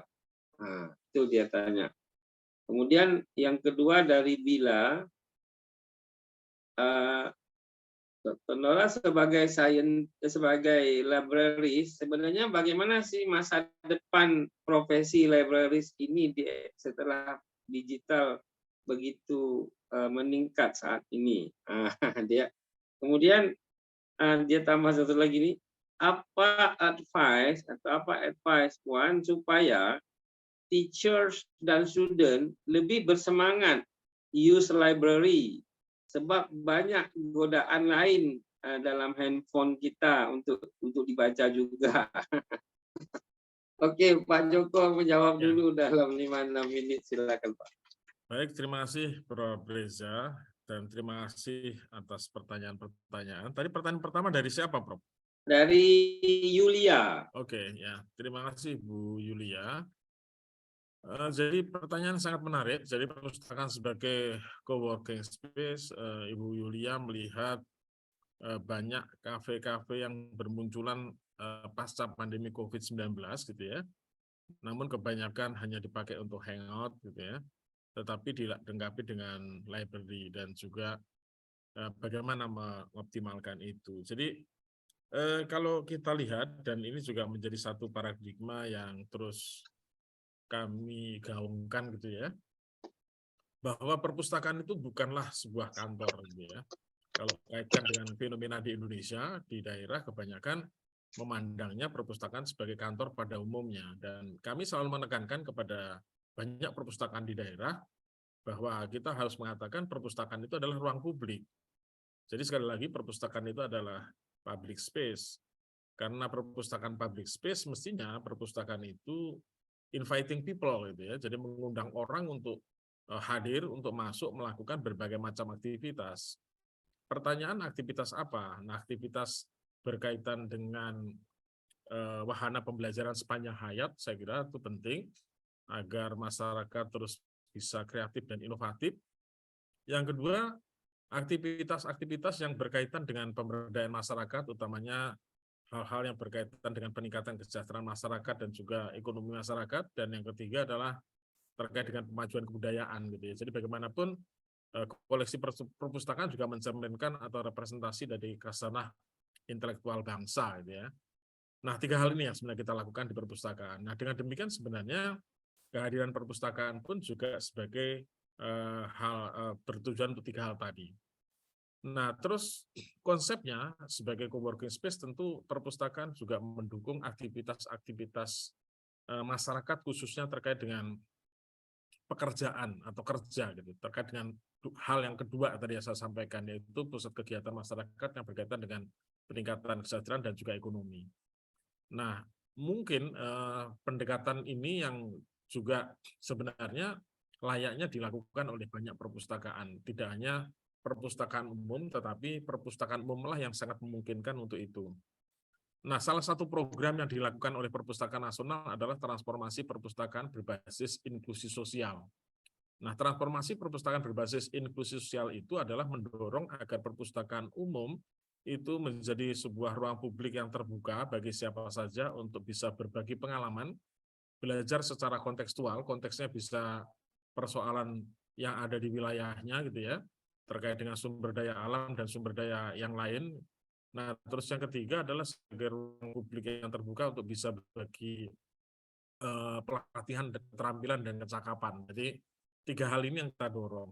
Nah, tentu dengan demikian hal-hal yang dulu yang mungkin kita agak abaikan misalnya, nah di perpustakaan orang apa saja gitu ya, termasuk misalnya ada seterusnya bisa mengundang masyarakat untuk hadir untuk datang ke perpustakaan gitu.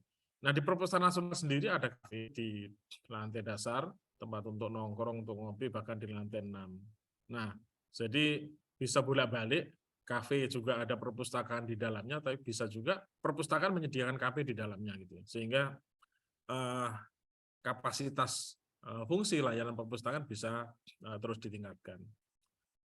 Nah, terus mengapa harus kita lakukan transformasi gitu ya? Jadi ada 3 aspek yang kita lakukan. Pertama, yang kita transformasikan adalah koleksi-koleksi perpustakaan. Jadi tidak selalu di dalam perpustakaan umum itu koleksinya selalu reference, selalu yang sifatnya tekstual gitu ya. Bisa yang sifatnya praktis, pragmatis, bahkan multimedia yang lebih menarik masyarakat. Kemudian yang kedua yang kita transformasikan adalah layanannya. Layanannya yang kita transformasikan arahnya adalah yang inklusif gitu. Tidak hanya bagi kalangan akademisi atau mungkin mahasiswa atau siswa. Karena kalau itu kan mungkin juga hanya terbatas untuk terkait dengan pembelajaran gitu ya. Tapi juga untuk berbagai macam kalangan gitu. Berbagai macam kalangan ini bisa saja mungkin ibu-ibu kita memfasilitasi arisan gitu ya. Atau mungkin pemuda Karang Taruna, berbagai macam pelatihan terkait dengan pertanian dan seterusnya seperti itu. Bahkan juga mungkin di perpustakaan umum ada napping station gitu ya. Saya kira ini napping station ini tempat untuk bisa beristirahat di perpustakaan, tetapi juga tempat yang nyaman untuk membaca gitu ya. Itu juga bisa kita lakukan. Terus kemudian juga terkait dengan transformasi ini banyak juga ya, termasuk mungkin juga kelas-kelas pelatihan. Mungkin ruang-ruang perpustakaan itu bisa secara modular kita rubah-rubah sesuai fungsinya. Satu kali untuk diskusi buku atau bedah buku, seminar, tapi kali lain bisa juga untuk pelatihan-pelatihan, workshop-workshop dan seterusnya yang memiliki manfaat praktis bagi masyarakat. Nah, tentu dengan demikian juga layanannya tadi juga menjangkau seluruh masyarakat yang mungkin secara fisik dan psikologis berbeda gitu. Secara fisiologis mungkin juga berbeda. Kita harus sediakan juga untuk difabel, untuk perempuan, untuk lanjut usia misalnya dan seterusnya. Nah, seperti itu. Jadi konsep transformasi harus kita bisa secara pendekatan keberagaman kebutuhan, keberagaman kondisi psikis, psikologis, dan fisiologis user itu harus kita juga akomodasikan gitu. Nah, kemudian terkait dengan jumlah perpustakaan umum yang tadi dikatakan oleh Ibu Nur, ya masalah kemanfaatan gitu ya. Jadi nampaknya Bapak Ibu semua, teman-teman semua bukan waktunya lagi atau bukan masanya lagi perpustakaan hanya secara pasif kita menunggu kedatangan users ya. Tetapi kita harus lebih proaktif, kita menjangkau masyarakat secara lebih luas. Caranya hanya satu, yaitu bagaimana kita membuat program-program kegiatan yang melibatkan masyarakat setiap harinya. Sekali lagi saya ulangi adalah kita harus create program yang sesuai dengan kebutuhan masyarakat dan kita create setiap harinya selalu ada program kegiatan yang melibatkan user kita. Jadi nggak masanya lagi, itu sudah masa lalu kalau kita hanya datang nungguin, oh bukunya ada di sana, oh masalahnya di sana, dan seterusnya. Tetapi kita harus create program. Nah, program-program yang tadi saya kira juga Mbak Kusnul tadi katakan, kemudian juga Puan Nora juga sampaikan, bahwa banyak hal sebenarnya kan, kita punya segmentasi yang beragam, ada mahasiswa, ada siswa, tetapi juga ada kalangan profesional, ada petani, ada buruh, ada politisi, ada polisi, ada tentara, dan seterusnya. Mengapa kita tidak create program berdasarkan kebutuhan-kebutuhan mereka yang terkait dengan literasi? Nah, satu kata kunci tadi dari Puan Nora terkait dengan literasi. Kita bicara literasi adalah soal kemampuan pasca membaca. Kemampuan pasca membaca, menyerap informasi, mensintesakan, kemudian dan seterusnya. Tapi yang tidak kalah pentingnya adalah kemampuan literasi ini bagaimana kita bisa memformulasikan pikiran, memformulasikan dalam bentuk tulisan, membuat produk dan seterusnya dari apa yang telah kita baca. Nah, dengan demikian, target-target yang segmentasi yang berbeda profesi tadi memiliki potensi yang sangat besar untuk kita create dalam bentuk program kegiatan yang melibatkan mereka. Terus, inilah saya kira upaya kita, jadi kita tidak lagi pasif gitu ya, hanya menyandarkan pada kehadiran atau kedatangan orang. Nah, kemudian tadi Bu Nur saya kira cermat membaca data tadi bahwa industri penerbitan di era global ini sebenarnya semenjak pasca pandemi kita lihat tumbuh. Di Indonesia jumlah penerbit ini nampaknya pertumbuhannya 3 kali lipat dibanding sebelum pandemi. Jadi blessing in disguise pada masa pandemi adalah tumbuhnya penerbitan-penerbitan karena kebutuhan untuk ketersediaan sumber pengetahuan setelah pandemi atau pada saat pandemi itu meningkat. Tetapi juga diikuti dengan perubahan perilaku belanja buku. Misalnya, kini di Indonesia, misalnya seperti gerai dan toko buku Gunung Agung itu mengatakan kemarin ditutup, banyak ditutup. Gramedia, jaringan toko buku yang besar di Indonesia pun juga mendeklarasikan dirinya bukan lagi toko buku, tetapi workstation dia bilang ya. Nah, stationery dia bilang itu. Nah, perubahan perilaku kita di dalam belanja buku pun juga sekarang sudah melalui daring, secara online. Jadi menggunakan marketplace, misalnya belanja buku di Tokopedia, Bukalapak, dan seterusnya. Ya. Nah, di Shopee, dan seterusnya. Nah, ini juga dimanfaatkan oleh penerbit saat sekarang. Meskipun sebenarnya juga penjualan buku secara langsung itu pun juga masih ada ya. Tetapi mesti diingat, untuk fenomena di Indonesia, tidak semua kabupaten atau kota memiliki toko buku. Dari 514 kabupaten dan kota di Indonesia yang memiliki toko buku itu hanya 30%. Sisanya, kabupaten di Indonesia menyandarkan kebutuhan pengetahuannya itu pada perpustakaan. Ya. Nah, di Indonesia, ya saya membaca dari data di gabungan toko buku Indonesia itu hanya dikuasai oleh tiga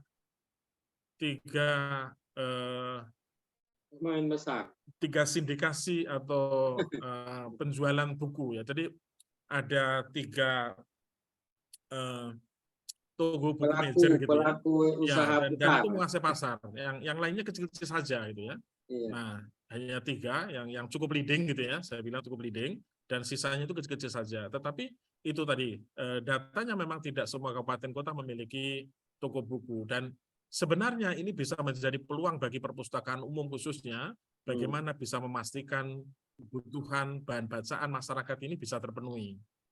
Terus kita juga bisa membaca bahwa tadi saya mengatakan bahwa submitting atau permintaan ISBN meningkat ya, kita nomor 6 di dunia. Dan memang yang submit ISBN itu tidak semuanya itu publish. Ada kalanya penerbitan submit ISBN tapi diedarkan secara terbatas di kalangan tertentu gitu ya. Nah, tetapi mayoritas memang itu untuk penerbitan yang dipublikasikan secara luas.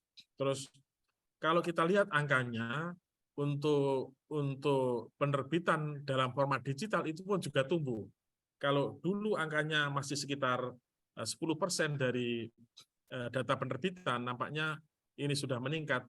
Kemarin kita cross-check angkanya itu 19%. Mungkin tahun ini sudah lebih lagi. Jadi nampaknya ada harapan cerah untuk digital publishing di Indonesia itu terus meningkat gitu ya. Nah, kalau kita bandingkan dengan negara-negara di Amerika mungkin berbeda angkanya. Di sana mungkin suatu saat kelak untuk digital publishing yang lebih dominan gitu ya. Tapi di Indonesia nampaknya juga ini sangat menjanjikan karena digital publishing itu lebih mendapatkan segmen pasar lebih baik lagi. Saya sudah membuat tulisan terkait dengan penerbitan buku di masa disrupsi atau di era disrupsi. Teman-teman bisa googling tulisan saya terkait dengan penerbitan buku di era disrupsi di kalau nggak salah di salah satu koran di Sindo mungkin. Terima kasih. Iya.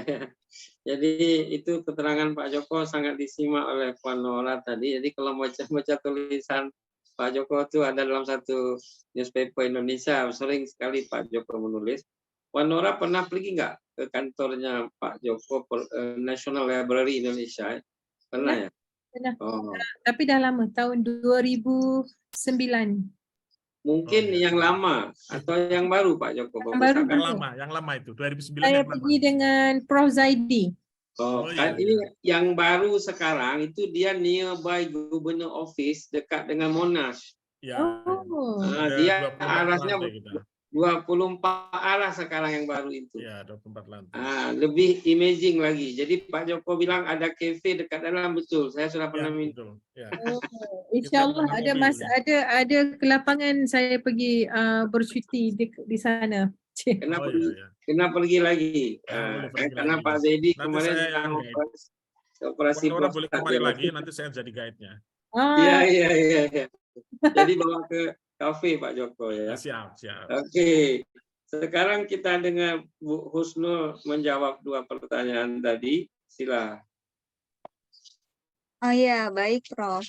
Jadi pertanyaan pertama ya, bagaimana dengan pengamatan guru-guru senior di sekolah terkait dengan digital tadi? Apakah guru-guru tersebut juga aktif ya? Sama semangatnya dengan anak studentnya milenial. Oke, jadi kebetulan di sekolah yang menjadi lokasi tugas ya, yang sekolah di SMP Imtak Darul Rahim waktu itu. Jadi gini sebentar Bu Husnul, itu kalau Puan Nora kalau di Indonesia kan dia tak mengenal SPM, dia SMP dan SMP. 3 tahun. Jadi ini yang dia kata SMP ini SPM lah di Malaysia. Ya silakan. SPM. Ya. Iya. Guru-guru di sana kebetulan guru-guru yang sudah melek teknologi gitu, Prof. Jadi ketika Puan tahu Puan Nora tahu nggak melek teknologi? Melek teknologi. Itu melek itu bahasa di sini bahasa anak muda. Ini karena Husnul lagi muda. Masa melek itu dia sudah terbuka minda dengan teknologi. Open-minded. Tidak ketinggalan teknologi gitu, bisa mengimbangi. Karena orang Malaysia nggak tahu melek itu apa, Bu. Melek itu melihat ya. Iya, jadi guru-gurunya sudah paham teknologi juga. Jadi ketika memberikan konsep tentang perpustakaan digital itu, mereka bisa mengakses juga ya, mereka juga bisa membaca, tapi tidak meresume seperti siswa, tidak meringkas hasil bacanya seperti siswa gitu. Dan guru-guru di sana justru memberikan apa ya, kayak semacam ini ada buku baru lagi bisa dimasukkan ke perpusnya, ini ada buku baru menyumbang. Nah, menyumbang buku. Nah, kalaupun misalnya ada guru-guru yang tidak aktif atau tidak suka membaca, paling tidak guru-guru bisa membuat siswa itu menyukai buku, menyukai kegiatan membaca. Jadi sebenarnya tidak harus gurunya juga suka membaca ya, tapi alangkah lebih baik jika gurunya itu memang suka membaca gitu. Karena kan kegiatan positif yang baik itu cepat menular sebenarnya ya. Tapi kalau gurunya membaca pun susah, yang penting siswanya jangan ikut-ikut gitu. Bisa memotivasi siswa untuk membaca, membuat siswa tidak trauma gitu ya dengan buku gitu. Justru suka dengan buku seperti itu. Itu kira-kira Prof. Yes. Lalu Nomor 2. Yang kedua, lebih menstimulasi mana ya antara buku fisik ya, buku cetak atau e-book gitu. Tentunya ini butuh penelitian lebih lanjut ya untuk lingkup yang lebih luas. Tapi pada dasarnya baik buku fisik maupun buku e-book gitu ya, masing-masing mempunyai kelemahan dan kekurangan. Kalau ditanya saya Bu Nurul pribadi suka yang mana gitu. Kalau saya pribadi saya lebih menyukai buku cetak nih sebenarnya dalam bentuk cetak gitu kan. Tapi kalau pergi-pergi atau ketika saya membawa tas yang kecil kan susah ya dibawa. Nah, kadang saya bacanya juga lewat handphone gitu. Jadi pada dasarnya bisa positif bisa negatif. Masing-masing orang punya pendapat yang berbeda sih. Kalau Prof Reza lebih suka e-book atau buku cetak, Prof? Saya lebih suka makan kue mui saya. Lebih suka ya. Iya Prof ya. Iya.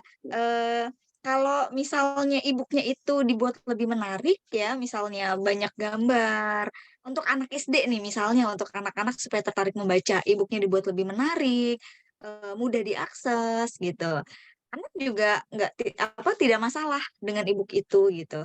Jadi tidak harus buku cetak. Seperti itu sih Prof kira-kira.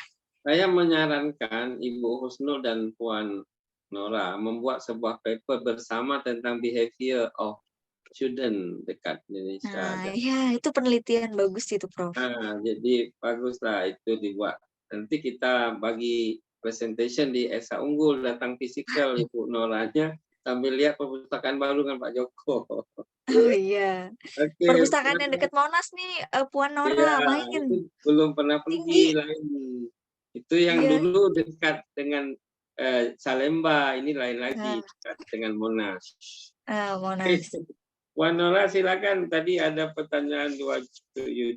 Silakan. Okey, Assalamualaikum Ambar. Ambar masih ingat lagi ya. So, terima kasih kerana sudi mengunjungi UNISAL. Yes, UNISAL adalah mempunyai salah sebuah perpustakaan yang terbesar, orang kata terbesarlah among perpustakaan academic library yang lain ya. Saya kasih tahu pada Bu Nurul perpustakaannya UNISAL itu hampir sebesar kampus Esa Unggul di Bekasi. Serius? Iya. Wah, besar sekali. Kapan-kapan saya main ke sana. Insya-Allah. Tapi luar biasa. Dulu dia Ambar katakan dia pernah ke sana buat lawatan perpustakaan besar. Okey, kemudian ditanya adakah student tu ramai datang selepas COVID-19.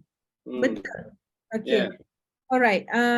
Sebenarnya student kami memang sampai sekarang masih mengunjungi perpustakaan sebab kebanyakannya pelajar suka menggunakan fizikal berbanding online. Dia rasa lebih puas untuk pegang buku, untuk datang buat assignment, dan kebetulan universiti ada blended learning. So maksudnya blended learning dalam setiap silibus akan ada hari kelas untuk dijalankan dalam online dan ada hari kelas memang kita kena physical. Jadi masa kelas yang online itu kita akan minta pelajar pergi ke perpustakaan. So dan bagi assignment, dia kena duduk kat situ. Katakanlah kelas saya selama 3 jam.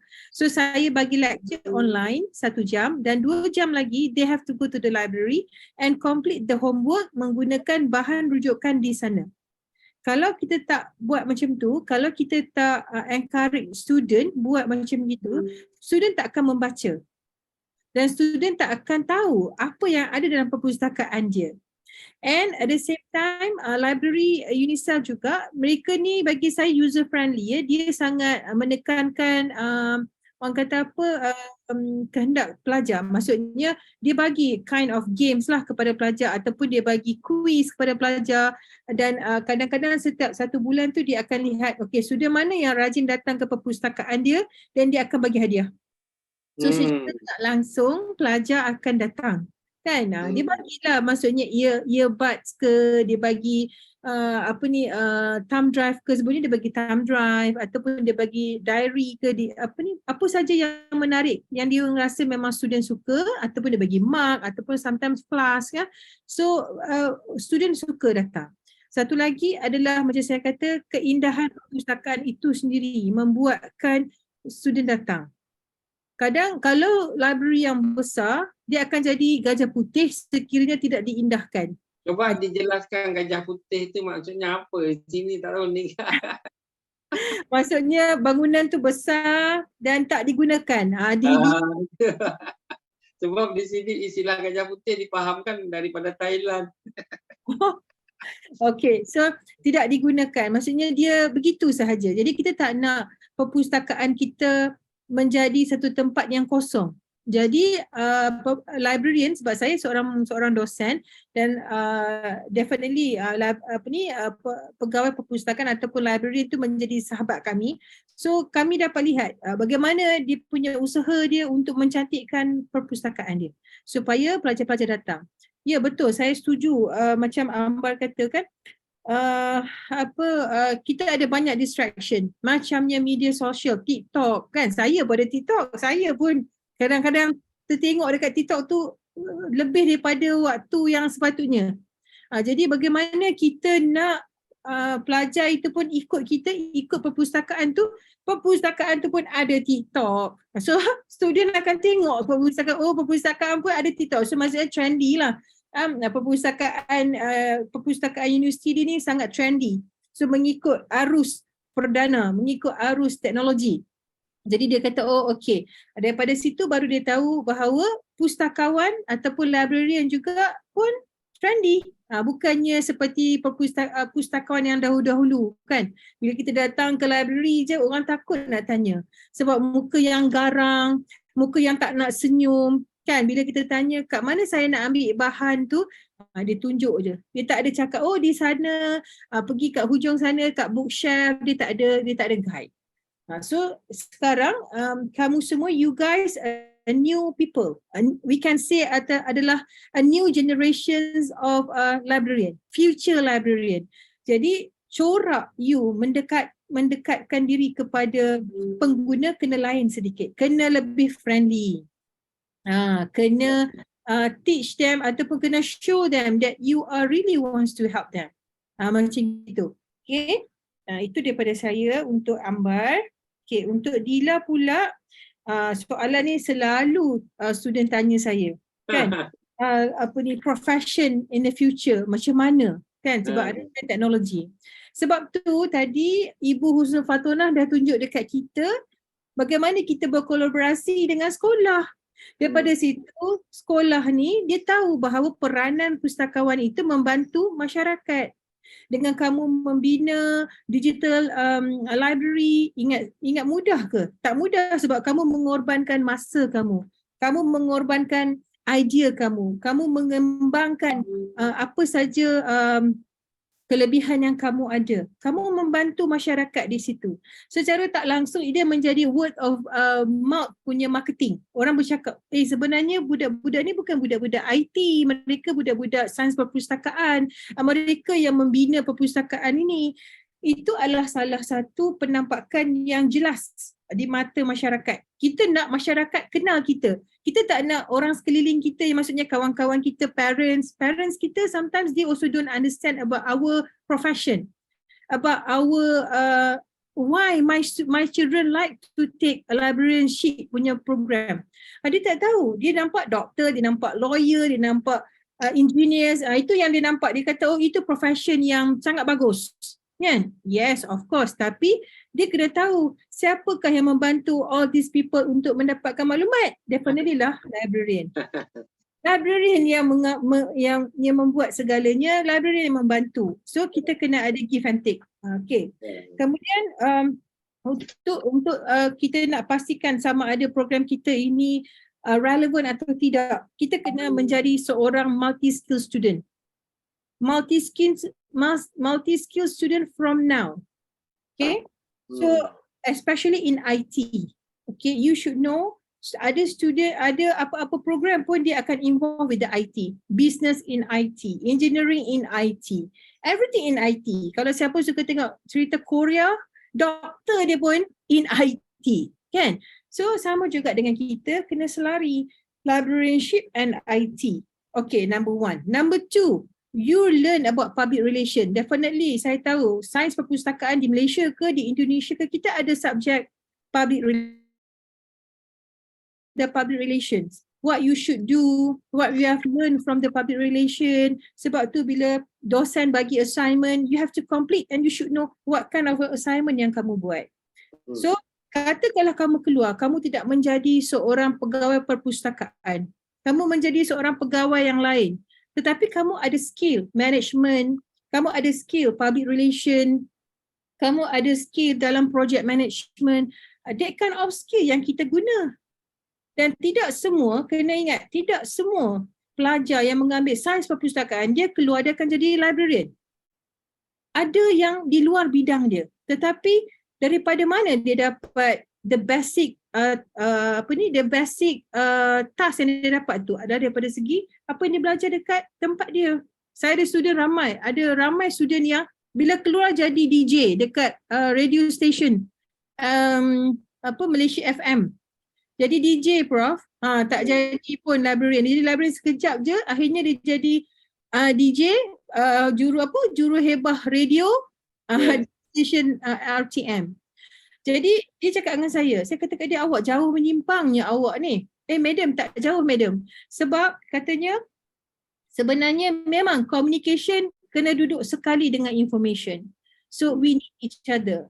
Jadi kebetulan fakulti saya pun bergabung. IT bergabung dengan communication, bergabung dengan arts.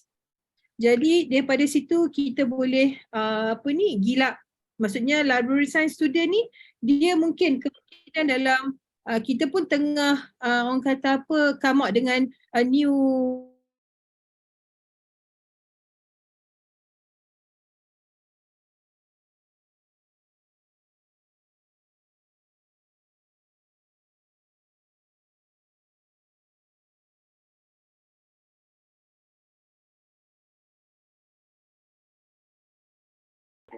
sebab itulah saya kata multi skill. Jadi multi skill student. Tapi satu je, jangan malas membaca. Bila kita malas membaca, kita tak boleh cakap apa pun. You cannot say anything because you takut maklumat yang you bagi tu salah. Tanyalah Ibu Husnul Fatunah, dia mesti membaca juga dalam masa sebulan tu, mesti ada jurnal artikel yang dia baca. Mesti dia baca. Sebab dia kena ahead daripada kita. Dia kena ahead daripada student-student dia. Begitu juga dengan Pak Joko. Dia kena buat research untuk mengembangkan perpustakaan dia. So that's all from me, Prof. Thank you very much. Ya, saya sudah share video library UNICEF. Ibu Husnul sudah respon. Wow, besar sekali dia bilang. Saya sudah share video UNICEF library. Luasnya satu kampus Esa Unggul Bekasi ya, Prof. Ya, itu dia. Ini saya share ke Ibu Ida juga. Ibu Ida boleh say hello nggak? Ibu Ida ini, Dr. Ida ini dari University Pembangunan Nasional Veteran Jawa Timur. Dia ada dalam Zoom right now. Saya sudah bagi dekat dia juga library-nya itu. Ibu Idanya mau say hello, nanti boleh muncul di layar ya. Dia itu bidangnya agribisnis. dia kampusnya di Surabaya, tapi Oh, sekarang dia join dekat sini. Ya, dia tanya, ini punya Universitas Selangor ya Pak? Iya. Ibu Ida mana? Coba muncul aja tanya pada di orang tua. Universiti Selangor, actually kita ada bird park dekat belakang universiti. Burung-burung daripada seluruh dunia akan berhenti rehat di situ dan terbang. Wow. Kita ada Yang bird park. tadi kan studentnya mau jadi DJ dekat RTM itu bagus, kan? Yang jangan yang viral kemarin jadi Victoria model lah, itu pula masalahnya. Di Hebah Radio. Iya, ini ramai. Oke, before closing remark, kita kena dengar satu lagu remaja juga dari Indonesia sebagai blend dari lagu dari Malaysia tadi. Tak tahulah Indah Gumilang boleh dapatkan lagu itu, sudah dibagi tahu oleh saya tadi before closing remark. Indah, are you ready to share the song before closing remark? Nanti kalau Ibu Dr. Ida Samsu mau say hello bolehlah.